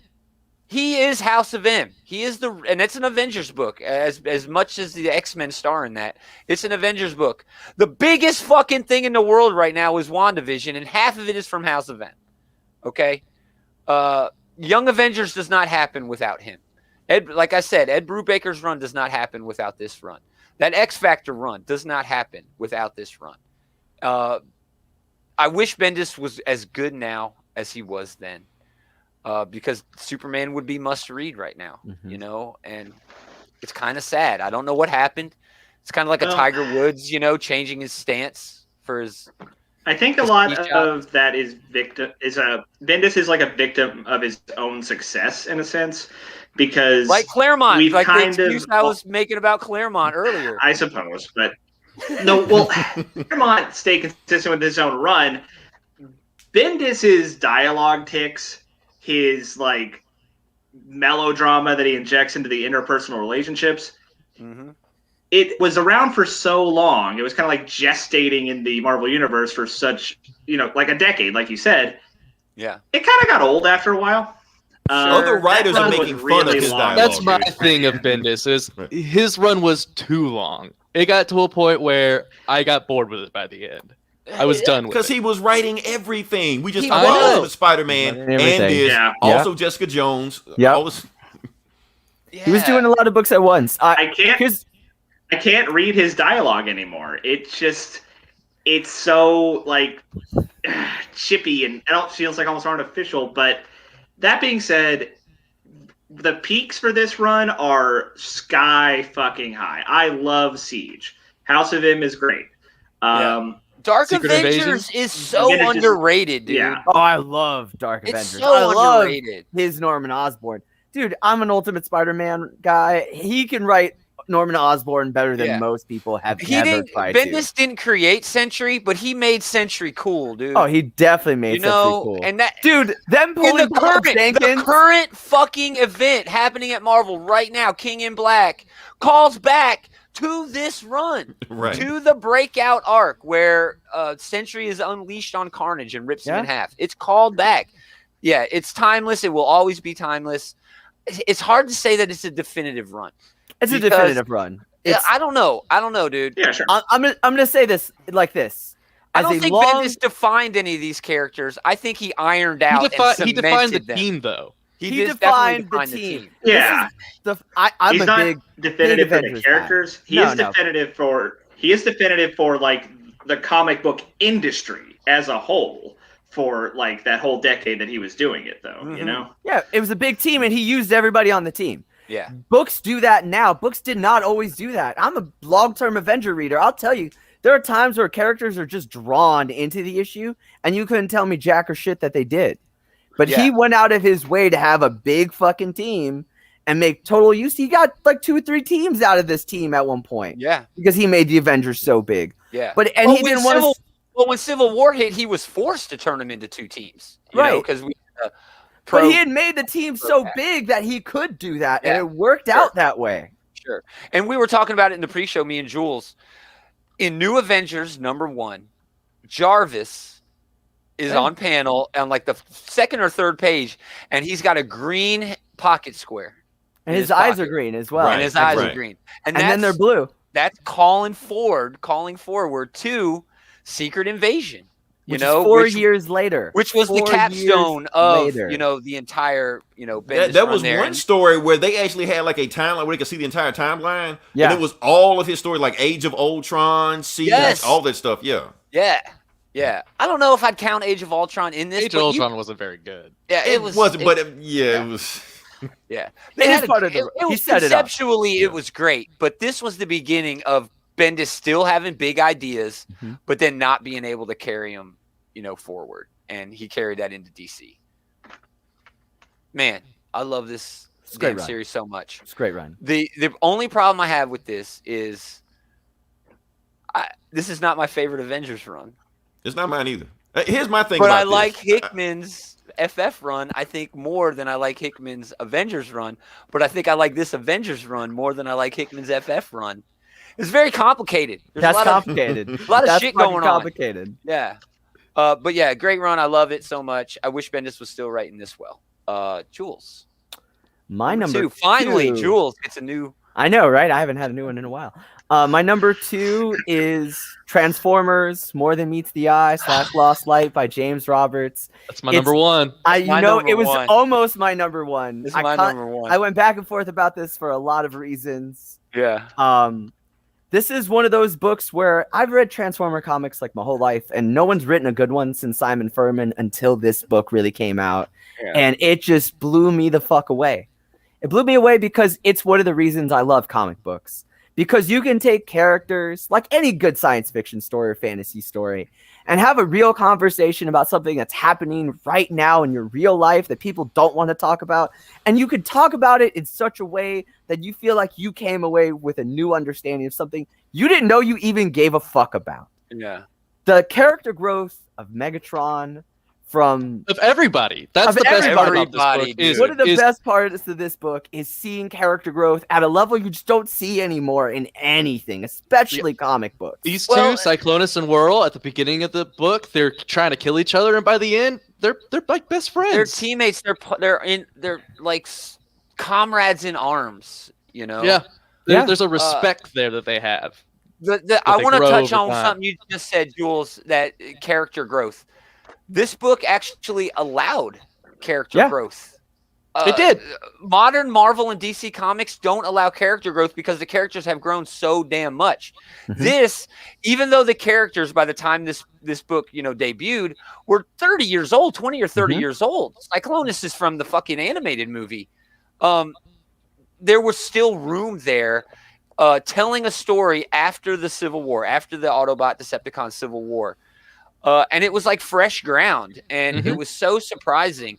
It explored relationships in a way that no other book that I've read since has just delved head deep into relationships between different people, about how time works with those relationships and how people change, and there's just crazy stuff. There's at one point, Chrome Dome and Rewind, they're a couple. Rewind. He gets killed. Yeah. He straight up gets murdered halfway through the book. But earlier they had done a jump, like a warp jump, and when they did this warp jump, it created a duplicate ship. So there was a duplicate Rewind, but everybody on that ship died except for that Rewind. So that Rewind and then the original Chrome Dome got together, and they had to deal with. They're the same people, but they're not. No, they live 2 different lives. One of the best moments is him saying, "Dude, when we did this, it was so special to see this planet." And the other Rewind's like, we didn't go in that direction. I have no idea. That's not me. That's your other person." And it's like, fuck. Like, they're going to explore that now in the new Guardians movie. I'm like, I read it first in this book. Yes. With the whole new Gamora and them having to rediscover their relationship. Fortress Maximus dealing with PTSD after the war. That whole issue is fantastic. It's gripping, dude. Fucking it's amazing. Like, he holds up Rung, who's the ship's therapist it's office. Fucking Punisher, dude. Yeah. It's the same He's sort the of themes fucking that were in Punisher. that Punisher book. Yeah. And on top of that, you had Whirl in there also just giving him shit the whole time.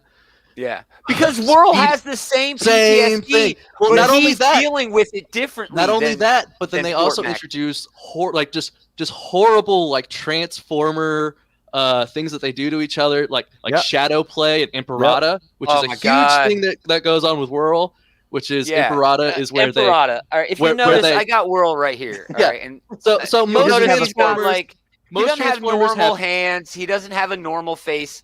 That's because he was punished. They cut off his hands and gave him robotic hands. They removed his face and gave him a more robotic face out of punishment because he just wanted to live his life. He didn't want to be a soldier. But they needed soldiers. Which is a weird profession for Transformers, I would imagine. But still, it was what he wanted to do. This also fleshes out the entire Megatron arc, okay? Mm-hmm. Megatron, I mean, if you just go back to the 80s, comics and the cartoons, Megatron is just, your black and white evil dude. But in this, no, dude. Megatron was fucking right. Right, dude. They have this thing called functionalism, where your alt mode, whatever you transform into, dictates your role in Cybertronian society. And that's all fine and good. It's a little bit weird, but later on, they are cold constructing Cybertronians, meaning they are creating a body and then putting a spark in it. Typically, reproduction for Cybertronians requires a spark put into a substance called sensio metallico or metallo, where the spark forms the body. Dude, Eli's over there laughing. I know, dude. This turns out ridiculous, but it's like this side of the. We're getting a little into the weeds at this point. And this side's geeking the fuck out. Yeah, this sounds so fucking stupid. This turned into an episode of Instruments of Destruction. Yeah, there it is. There it is. This is my number one because Transformers is the only reason I'm into comics. When I was a kid, I was spoiled rotten. My parents hated each other, so they loved me twice as much. And they spoiled me rotten. I had all the G.I. Joe, I had all the Transformers, and once that was filled up with all the plastic and die-cast shit, my dad had to find something else, and those were comics. Eventually, X-Men and other Marvel shit got in there. But Transformers is what created me as a nerd, as a comic book guy. And I never thought I would find that passion again for the thing that brought me into comics. And this did it, dude. James Roberts on More Than Meets the Eye and Lost Light. I had that number one Transformer comic from Marvel back in the day. Nice. Nice. I have one somewhere. I have one in my stack. But yeah, dude, it's some of the richest, deepest, realest, enriching, pure, organic, interesting, and memorable character relationships that I've ever experienced in any medium ever. On top of that, and that's all I'll say. It's also an intense sci-fi story. It is lots of high sci-fi. It's like Star Trek, but with more character. It's like Star Trek meets a soap opera, dude. It's wonderful. I will admit, when I was a little kid watching those Transformers cartoons, there was some heavy fucking drama for little kids shit.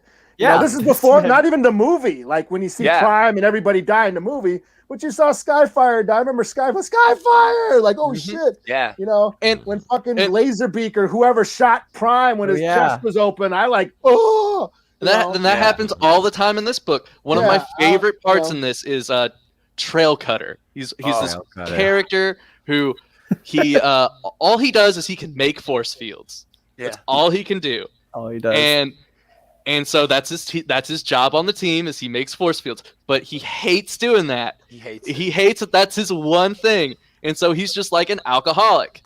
But then over the course of time, it becomes a problem that he's an alcoholic. So they remove his ability to get drunk, which is fucked up, but whatever.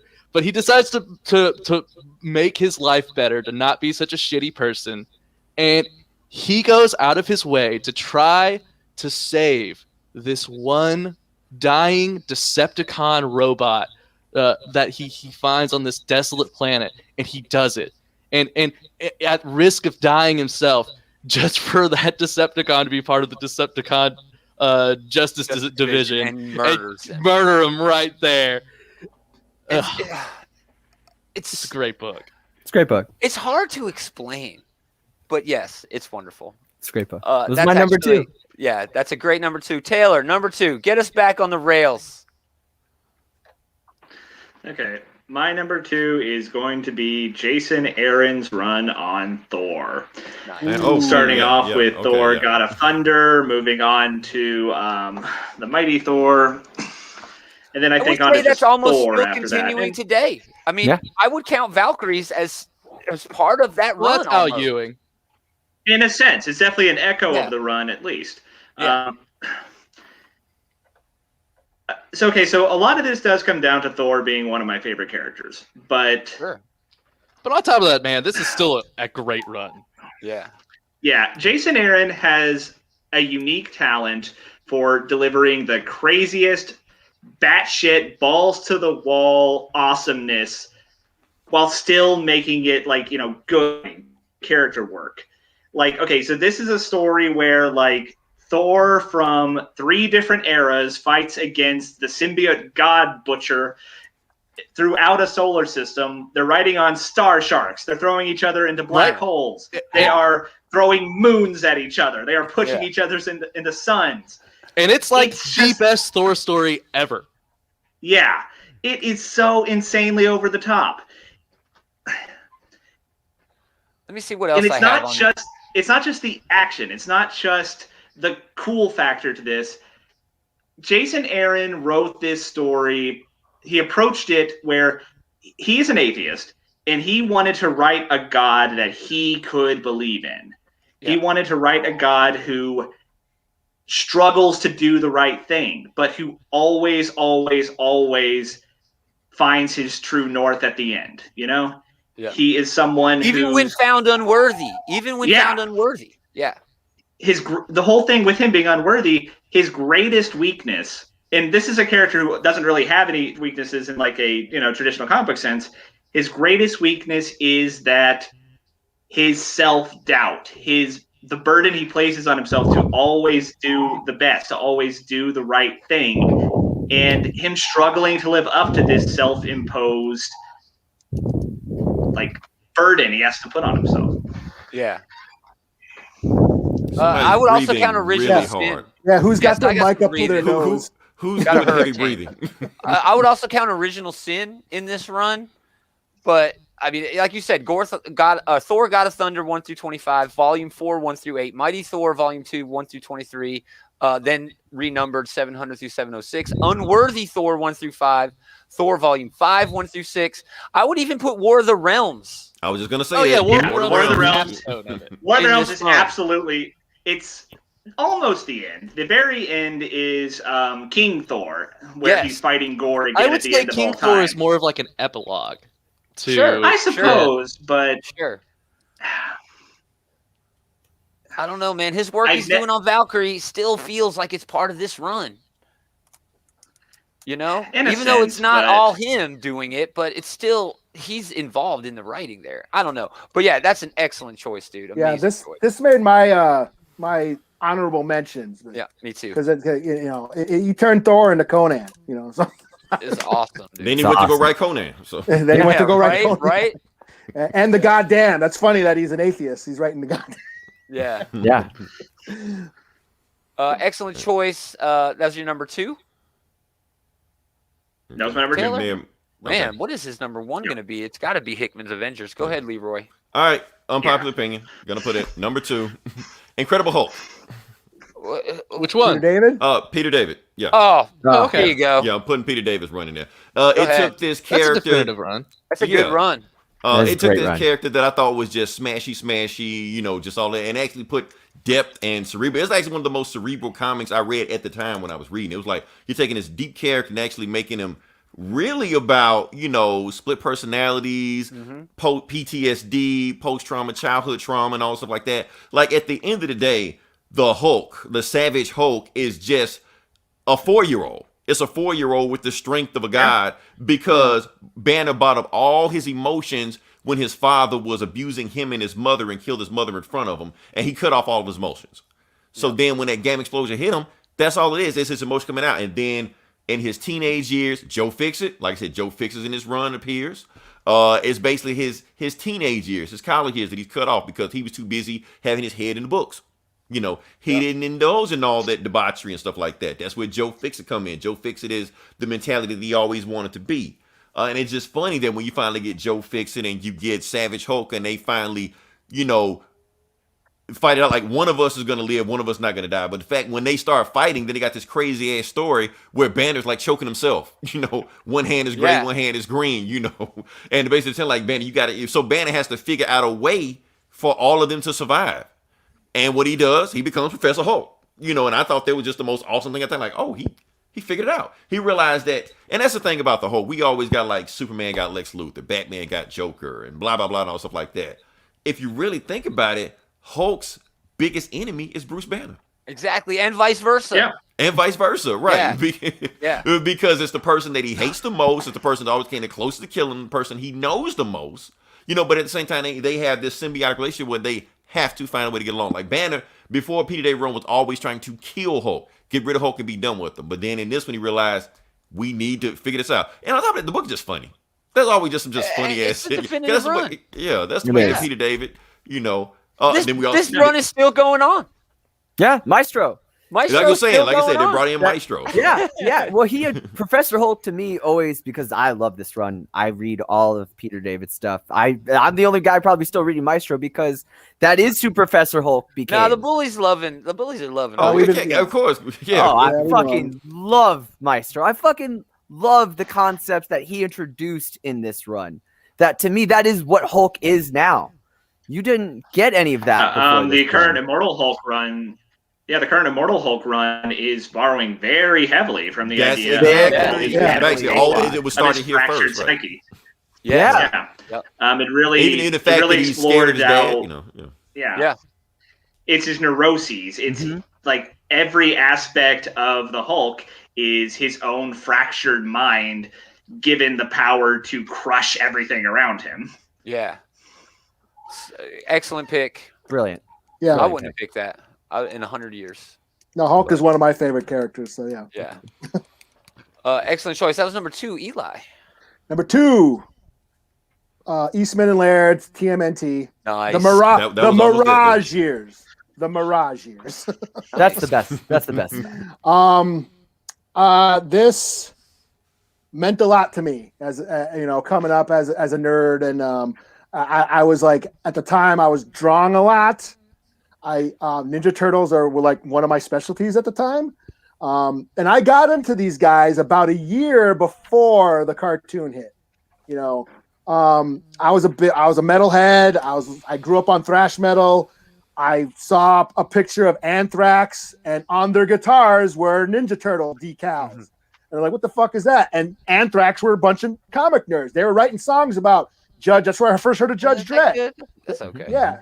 They had a song about Judge Dredd. They were writing about horror movies and Stephen King books and shit. So I went into a comic store and found I think it was like a 5th or 6th printing of number 1. Nice. Which I do not have anymore because I'm an idiot. And that started me out, and I fell in love with it. And I went back and this got me into like back issues, because before this I was just buying whatever I saw on the rack. You know, this got me going into the bins and tracking down old issues, because I went and I had like 1 through 30 or whatever. You know, those old Mirage runs, the black and white ones. You know, then of course the cartoon came on. And I was like, what the fuck is this shit? But but no, I just love this. I was so into ninjas too. I don't know if anybody's old enough to remember the big mid-'80s ninja craze that came out. Yeah. I love all those movies. All those cheesy-ass ninja movies. Yeah, Revenge of the Ninja, Sho Kosugi, and like ninjas got so big, they started to pop. G.I. Joe all of a sudden pulls Storm Shadow out of their ass. You know, Transformers. There was a quick ninja on the Transformers show. They had a ninja robot. Like they were showing up. Pee-wee's Big Adventure. There was ninjas. Spies Like Us. had ninjas in it. And shit. There was just ninjas everywhere, and yeah, I was just so into this shit, and yeah, so I just had to put this on there just to show what it meant to me, and yeah, we're talking about what made us the geeks that we are. Yeah. This run, particularly this comic run, I was drawing a lot. Yeah, it brings back a lot of memories, and yeah, so. I just want to say it's kind of like an honorable mention. Yeah, it's an honorable mention because, like I said, the Ninja Turtles is almost like a love letter / parody to Frank Miller Daredevil comics. Mm-hmm. Yeah, because matter of fact, Matt Murdock I think even shows up in the first issue. He does, yeah. The Turtles have the same origin as Matt Murdock. They got the same origin as Matt Murdock, and just the fact that Raphael uses size, just like Elektra uses size. You got the foot, you got the hand, you got Splinter, you got Stick. It's that's all they were doing was like they were just making a love letter. We want to make Frank Miller books. We want to make it funny cartoon animals and see how it works. Yeah, and it worked. Works pretty well. Yeah, pretty well. And I had all, and I still do have like a lot of those old, my original. They're all bagged and boarded somewhere. I still have them. I remember I had that number 1 that I had. I ended up trading something, and I feel like such an idiot because it was even though it was like a 5th or 6th printing. This was like from 80, it's worth a lot. 88 or whatever it was, 80, 87, 88. I'm sure it's probably worth something now, but nice, so. Excellent choice. Yeah, it's timeless. That's not only a defining series for character, a defining run for characters. That's like a comic book defining. Yeah, it was the best-selling indie comic until Image came around. Yes. I was just gonna say that it redefined what is an indie comic. Yeah. Excellent choice, Adam. All right. Let's talk about it. Hickman's Avengers run. There it is. Oh, there it is. Had to bring it up at some point. There it is. I think we've called out every comic that we're gonna call out. Yeah, I think so. You done stole my pick for number 1. That's also my number 1 pick. Right. I figured. The thing I will say about this is a masterclass in long-term plotting and payoff. Everything matters. Oh yeah. Everything matters. It might not seem like it matters now in issue 1, but once you get to all the way at the end, it's gonna come back. Everything That's what matters. I keep telling Leroy about X-Men right now. He's like, fuck I'm X-Men waiting. suck. I'm like, I'm you waiting. gotta wait, man. You gotta wait. They're cutting out the ball this keep week. waiting. I had in like the It 3rd took issue of years for some of the stuff to pay off from Avengers. Man. For example, in this run, like Black Swan shows up in the one first issue of New Avengers, and then like 30 fucking issues until we see her again, and then she's like the most important character. Thanos is in a fucking cube for like 15 issues, doesn't do shit, but we got him in the freezer. He's coming out in a minute, but yeah, man, I love this run. It's and then it culminates in probably the best Marvel event I've ever read. I would say that it's the best comic book event ever. Ever. It's the best comic book event ever, Secret Wars 2015. Secret Wars, the second one? All of it. Not just the main book, like all of it was great. Yeah, all exactly. the tie-ins were fantastic. Yeah. I thought Taylor was saying something. Me too. Go ahead, Taylor. I'm sorry, but like there's so many ways to approach this, and it still comes out as my number 1 pick. It does great character work. He does great work with Thor. He does great work with Spider-Man. He does great work with even Doc Ock Spider-Man because that happened during this. Yes. Black Panther and Namor. He does great. Reed Richards, because really this is just a continuation of that Fantastic Four run we were talking about earlier. But most of all, it's the best Doctor Doom story of all time. Oh my god! Doctor Doom is my favorite villain. And he has never been cooler. He has never been bigger. He has never been more quintessentially himself than in this. It's like he when rips you the get the reveal out that of like Thanos in this. Yeah, he rips Thanos' spine out. They just released that toy, and I want it. I never wanted an action figure so bad.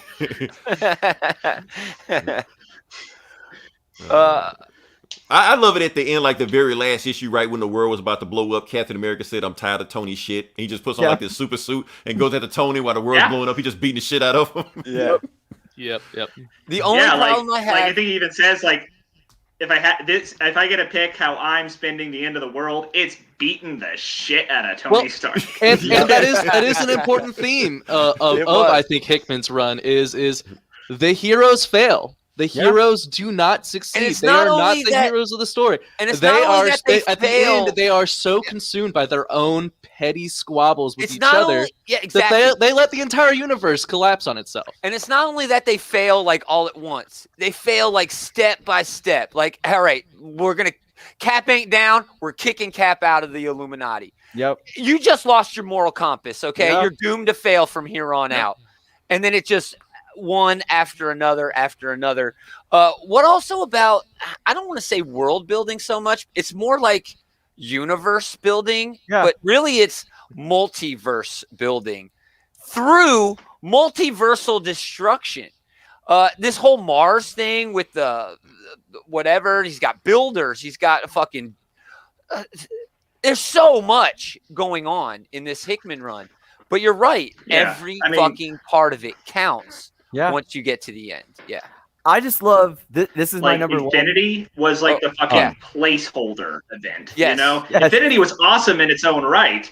This was just the end of Act 1. You know? This made my number one because of it's a beautiful love letter to the arrogance of the super team. The first issue, Iron Man says we need to get bigger, and that's exactly why they implode throughout the entire series. I mean, it's Hickman sort of just poking fun at the concept of the Marvel Universe, how you are so fucking arrogant to think you get all these different people together and you're going to accomplish one goal without any fucking order. It's almost Alan Moore-esque in a way. It is. You know? It is. He points out the fallacies of how arrogant the Avengers are. Not only does he do that, by the time he gets to his Secret Wars event, he's pointing out the fallacies of comic books in a way. By bringing all of these universes together, he kind of shows you how, no, it's really just all the same thing. Yeah. And really, you don't need it. All you need is this.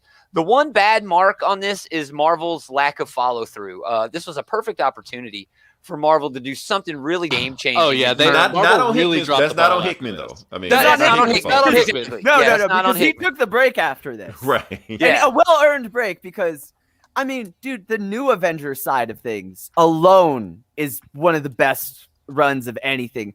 What do you decide? It's a 1-2 punch, right? So, it is. Yeah. Do you destroy another Earth to save two whole universes? The heavy morality concept is what Marvel's built on. Yeah. Right. Now, Thanos and the Black Order gave no shits about that. No shit. Once they got out there, they just like, no. Yeah. Oh, man. That whole arc where you're watching another Illuminati go through the incursion and you start to realize this isn't just different art. It's a literal entire different team. But Black Swan's there, and that's what fucks you up. Like, oh, Black Swan's back. Oh, no, this is she's Black everywhere Swan with another fucking Illuminati. Yeah. This is a genius run, man. This included Avengers 1 through 44, New Avengers 1 through 33, Infinity, and Secret Wars 1 through 9. It was originally supposed to be only 7 issues, if you'll remember. They made I remember it stretching, My number one says 1 through 7. Yep. Yeah. Well, I don't know about that. In Secret Wars, there was, I think, issue 8. There's a little bit of a pause there, but when the thing gets just up from being the wall. That's literally the whole thing issue. is the wall. Thing dude. is the That's wall, man. The thing is the wall. Like Groot becoming Yggdrasil. Like like Maestro showing up to fight a battle with like Apocalypse and Thanos, and Black Panther shows up with the Infinity Gauntlet as a fucking decoy, and then it ultimately just comes down to the confrontation between Reed and Doom, especially the way they do the panel layout, where it's like going between their faces. Yeah, if that was the final fight between Reed and Doom, it would have been a win, even considering like decades of buildup they've had over that rivalry. You know? Yeah. Like, well, this also like establishes like superhero storytelling as like mythology, like almost like religious mythology. Yeah. You know, this could be a Bible that somebody big digs up someday, and like, wow, you know. Those all nerds were weird. Yeah, dude. The nerd religion or whatever, the geek religion. Yeah, You know, man. All that shit with Hyperion and his living through a wholly different God. universe and it not Johnny even Storm being the as the Hyperion we knew. sun and shit. Yeah, oh man, that Dude, shit's Franklin amazing. having Hyperion, Galactus as his Hyperion herald. Thor would be another one on my top 5 Romance list. Hyperion Yeah, and me Thor. too. Yeah. Me too. Yeah. Epic run, probably my favorite Avengers run, but I like run. Hickman's FF run more. And That's fair. That's fair. Well, Well, You they're, know what? they're kind I think of, that they're in kind a of all way- the same. They really Yeah. are. In a way, this is a better FF conclusion because the way This, that Reed this could have ultimately been, beats this Doom, honestly could have been the end of the FF. Like, this could have been the end of their story. And I Well, would it have was been for a okay long with it. time. It was for a while, yeah. Yeah. But yeah. this is like the perfect end note for the FF. And then Dan But Slott. yeah, but like the way that Reed ultimately beats Doom is perfect because he wins because Doom admits that Reed would have done a better job. Yeah. Yeah. Yeah.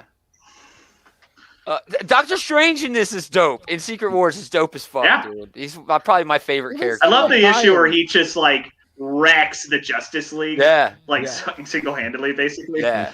I was even reading some of the tie-ins for Secret Wars, like that one where like Devil Dinosaur and Steve Oh, Rogers yes. were like Yeah. On that planet of Hulks. yeah, Yep. yeah, that That was One, really one good. more day came from this. Yeah. Yeah. was dope. Yeah. That excellent Runaways choice. tie-in was really good too. If any of you guys checked that out, it had I think Noel Stevenson writing it. The Thor's tie-in was great. Oh yeah. Where they're They, just were cops. They were the secret battle world Yeah, cops. Storm was like one of them. Yeah. Yeah. It was Yeah. fucking awesome. Yeah. Excellent choice. I think that comes down to It's number one for you, Gomer. number one for me. Yeah, it was Transformers. We already talked about yeah. it. Jules' number one was Hickman's Avengers. Avengers. Taylor's number one was Hickman's Avengers. So Leroy, So it's On up to to me. Leroy. Okay. for number his one.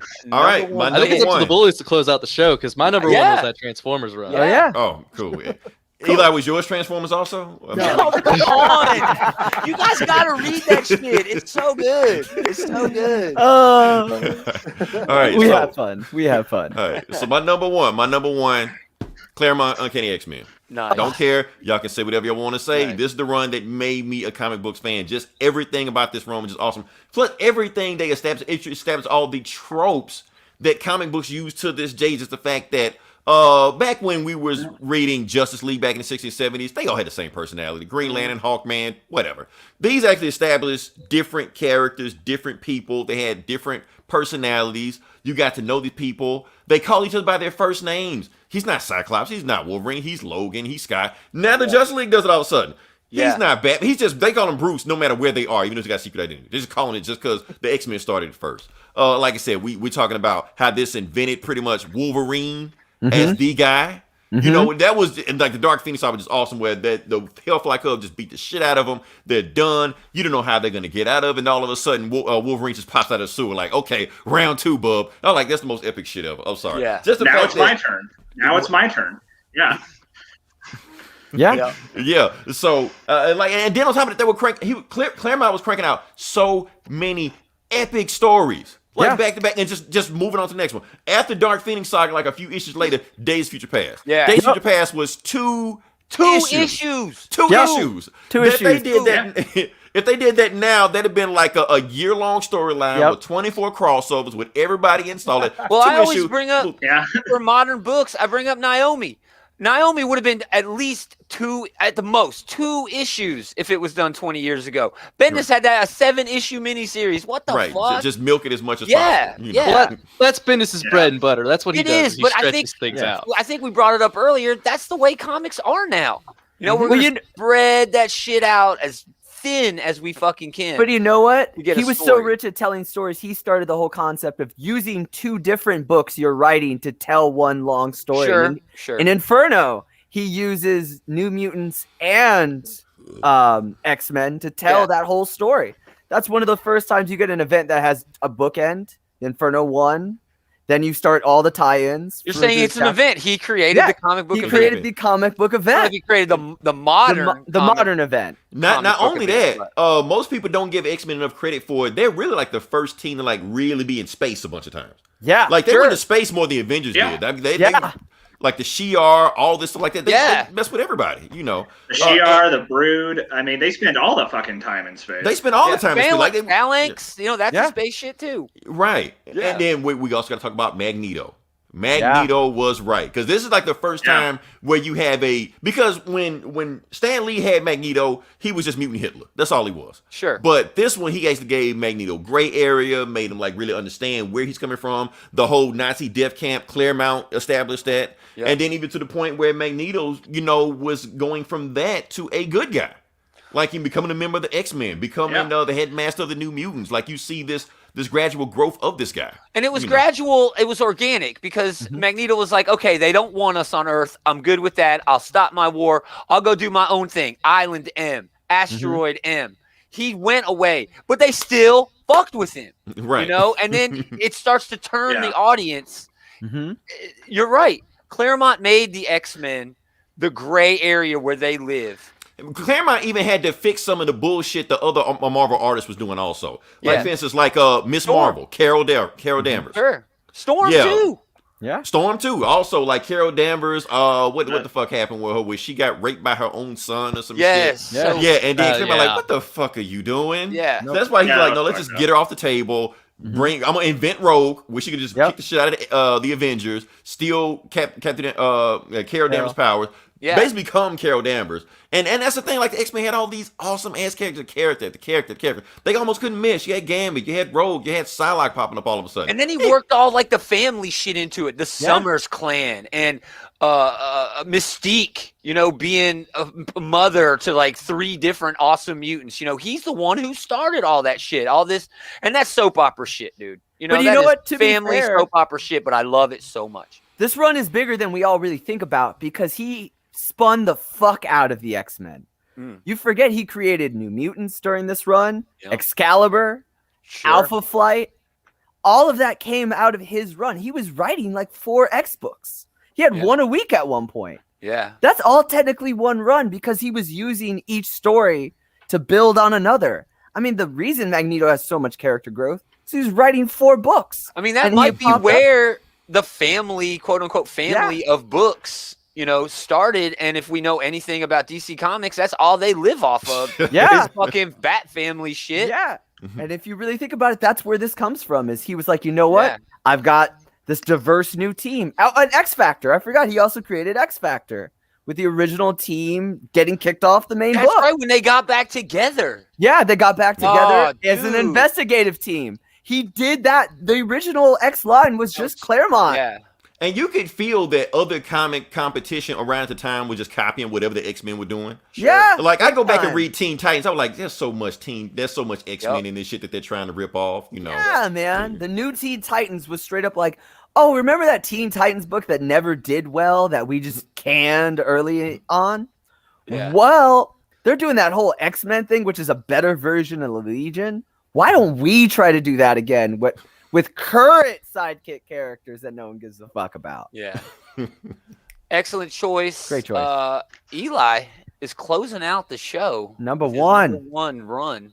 Okay, here to bum you all out. My number 1, Snyder and Capullo, Batman. Thank you. No. Yes. Hell yeah. Really? Hell yeah. Okay. Hell yeah. I really like that run. I really like that Bring run. us home, Eli. Bring us home. I don't know. It's in my honorable mentions. It is an honorable mention. Yeah, it's definitely there. It was this close to making my list, but I'm so glad somebody mentioned it. Basically, this got me back into superhero comics. Nice. Because I never gave, I didn't give a shit about superheroes for a long time. And then I heard, hey, the Joker ripped off his face. And I'm like, what the fuck? Really? So I went to the, my kid was, I used to take my kid to Technically, that happened before the run. Yeah, that happened in a different book. I just heard about it, but then I was like, "What's up with this?" And I took my kid to the run. Yeah, I took my kid to a comic store, or it was a gaming store, because you're buying a game, and I said, "Hey, what's up with the Joker these days?" And they told me what was up, and then and then I found out, holy shit, Greg Capullo, the guy who wrote or who drew Spawn, is drawing Batman now. That's fucking genius. The best Batman artist of all time. I don't care what anybody says. He's great, dude. Yes, I don't give a shit. Dude, Yeah, this had a lot of dope shit in it. A Court of says Owls. Introduced so a lot much of cool dope stuff. Court of shit. Owls, yep. Yeah, the Court of Talons, they're still Owls, around. and then just you can. This I think is like you can show this to anybody. Like, hey, you don't know who Batman is? Check this out, and they will get it. They will get Well, it. it's got the whole thing. It runs the whole timeline. It goes back to the year one, and then it runs through his whole life, even to the point where he's not Batman anymore. Jim Gordon's Batman. Yeah, that's an underrated run. That is an underrated. That is an underrated run. Yeah. That fucking bunny suit. That fucking bunny suit. People hated it. Bunny suit. I like love it too, Gordon man. Batman. Yeah, heavy something or whatever. Was it super heavy or whatever the fuck? Yeah. I just love that he called him Rookie. That's just one of those subtle things that Snyder does. Man, I was so upset when they killed Rookie in the Batman Superman years later. I'm like, no, not Rookie. Come on. I love Rookie. But just as a standalone story, I mean, at the end, Endgame is a great ending. To this story. Oh yeah, no, I loved Endgame. He beats the Justice League again. Yep. Yeah. I mean, and just establishing taking Joker and making him this psychotic psychomaniac. Pushing in the Joker further than he's ever been, ever really been. I just thought it was cool. Again, in my adult life, like, holy shit, this is cool. And I started reading other comics, and now here I am with all you motherfuckers. Talking about Transformers. Talking about Transformers. Dude, It's a great run. It's a great run. That's great run. The first half of this run, I think, is definitely the strongest part of it, though, I will say. It is, yes. Once it got to 0 year, it kind of started to drag a bit. I didn't mind 0 year, though. Yeah, it was parts of 0 year that I liked, I like year 0. I like a lot of the things it introduced. I just didn't like waiting for it to come out when it came. I didn't like that it took up an entire year of Batman. That was the problem. Reading it all together now, it's great. Sure. But it ate up an entire year of Batman that, I don't know. At the time, it I don't know. No, it's a great choice. It kind of dragged. I love it because I love my favorite Batman run. Yeah, it's probably my favorite Batman run. Because most of Batman's stories, his best stories are graphic novels, standalone trades. But as far as runs, this is it. Yeah. No, well, Hush is actually more than the Morrison run. Was technically canon. Yeah, Hush is 2 volumes. Yes, because Hush took place in the main line. Yeah, it was in the So. That's just before they rebooted, so technically it's not canon anymore. So that's right. It pretty much is just a graphic novel now. But I love this run because he takes some of my favorite characters, like the Riddler, and makes them really worthwhile. I mean, I love 0 year because the Riddler is an underrated Batman villain who no one gives a fuck about for obvious reasons. He's been made to be a joke. He is a poor man's carried. Yeah, Jim fucking Carrey. He's a poor man's Joker. Everyone loves to tell me.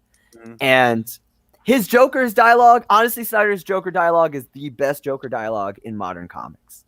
If anybody, I just don't think, I don't think anybody writes Joker. Just the choosing of the font, how whimsical he made him, and how the lettering of that Joker. The lettering is great. It's great, man, because you hear Mark Hamill's voice.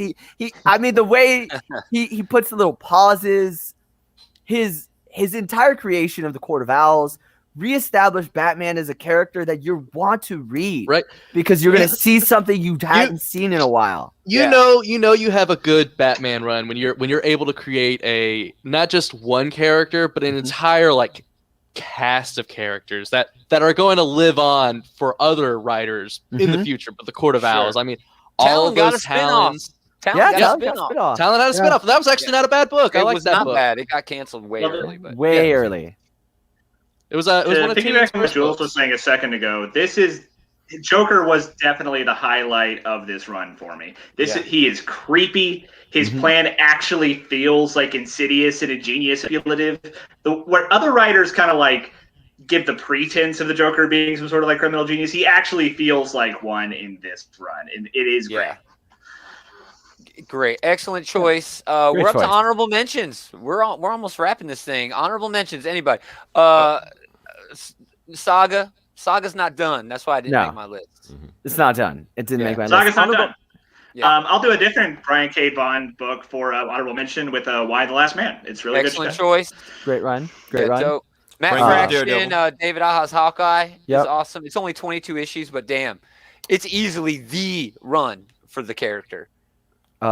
Brubaker's Daredevil. I fucking love it. Dude, everybody's Daredevil though. I I was going to know, say Frank Miller Daredevil. Yeah, That's me. Frank Miller's Miller. Daredevil. Bendis' Frank Miller Daredevil is Daredevil. fucking dope. Bendis is Daredevil. Yeah, Yeah, I got Daredevil's easy to write, I guess. I got Frank Miller's Daredevil. Yep. When you first told, yeah, we're gonna do best comic book runs, my first thought was Howard Mackey's Ghost Rider. It didn't make my list. nice. Ah, Ooh, man. Damn. Yeah. Great. That was like my fucking book. first thought. Oh, that, but then it didn't make it. But Yeah. But I had Brubaker Cap. I had Greg Pak's Hulk just because of fucking. Yep. Yeah, I Planet Hulk. love Planet That's my Hulk. favorite World War run of Hulk. Hulk. I love World War Hulk too. That's my Oh, favorite man. run of Hulk. I Yeah. had Bendis Spider-Man. I had Jason Aaron Thor, Alan Moore Nice. Swamp Thing. Mhm. You know, Nice. I wanted to do the Diamond Era Superman, but I didn't know how that counted. I because don't know to- either. Oh, yeah. Because it's technically not one guy; it was like a bunch Yeah. of people. Yeah. But that I don't care. That run was awesome to me. It was. It's hard to pick runs at DC. I got because- two for you. I got two for Yeah. you, and they're Well, both like- Green Lantern runs. Okay. There's Jeff Johns, Jeff Johns. and there's the Denny O'Neil run on Green Oh Lantern. yeah, Green Yeah. Lantern, Green Where, Arrow. where it's Wow. Green Lantern and Green Green Arrow, Arrow. and all they do is point out how shitty of a person Hal Jordan is. Yes, that's the best part. My I love- favorite line is I I've love heard Jeff you've done Johns. a lot for the purple skins, the yellow skins, the green skins.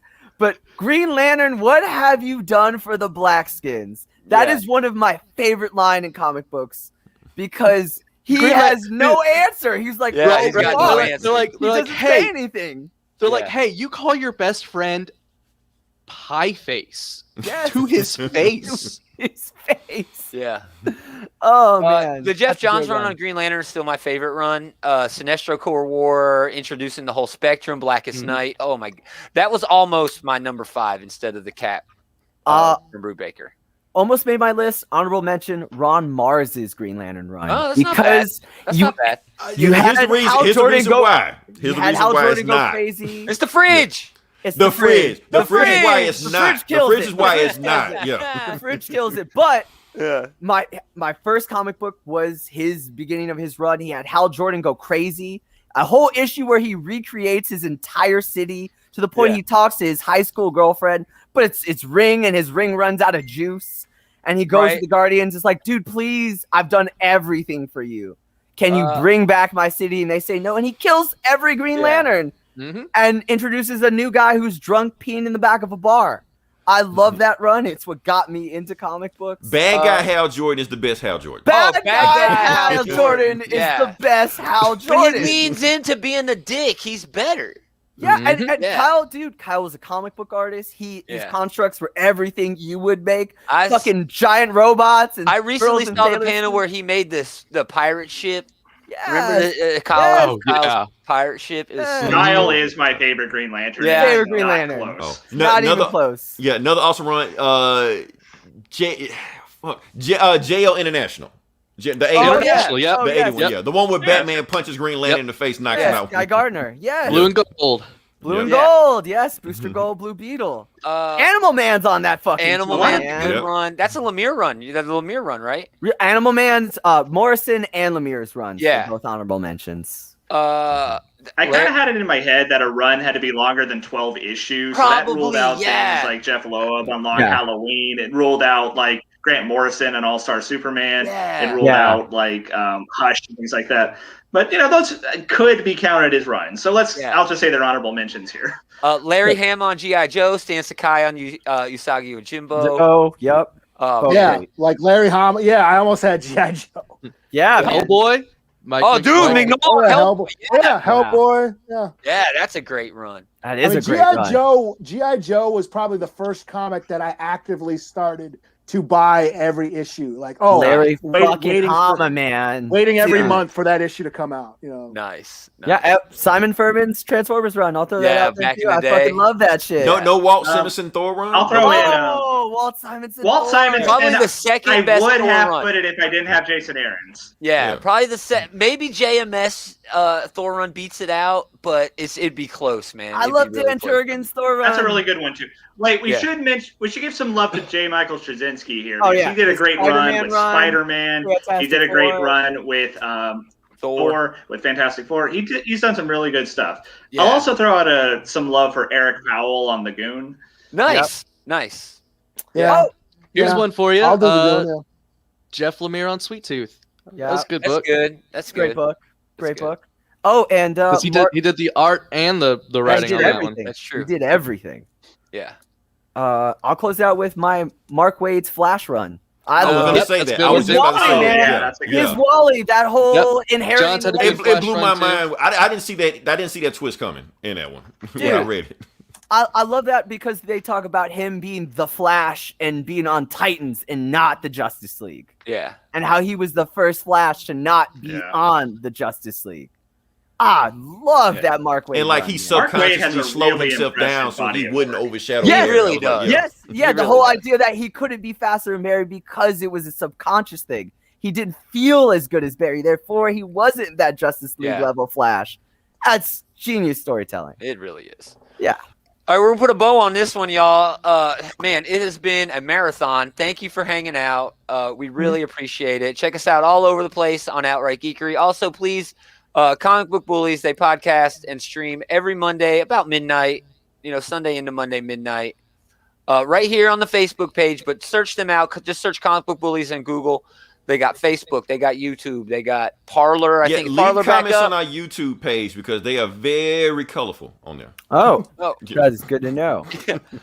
So yeah, definitely check them out. Come back here all week. But most of all, thanks everybody for hanging out. This was a fucking blast. We're gonna do it again next time. Anybody? Oh. Same geek time, same geek channel.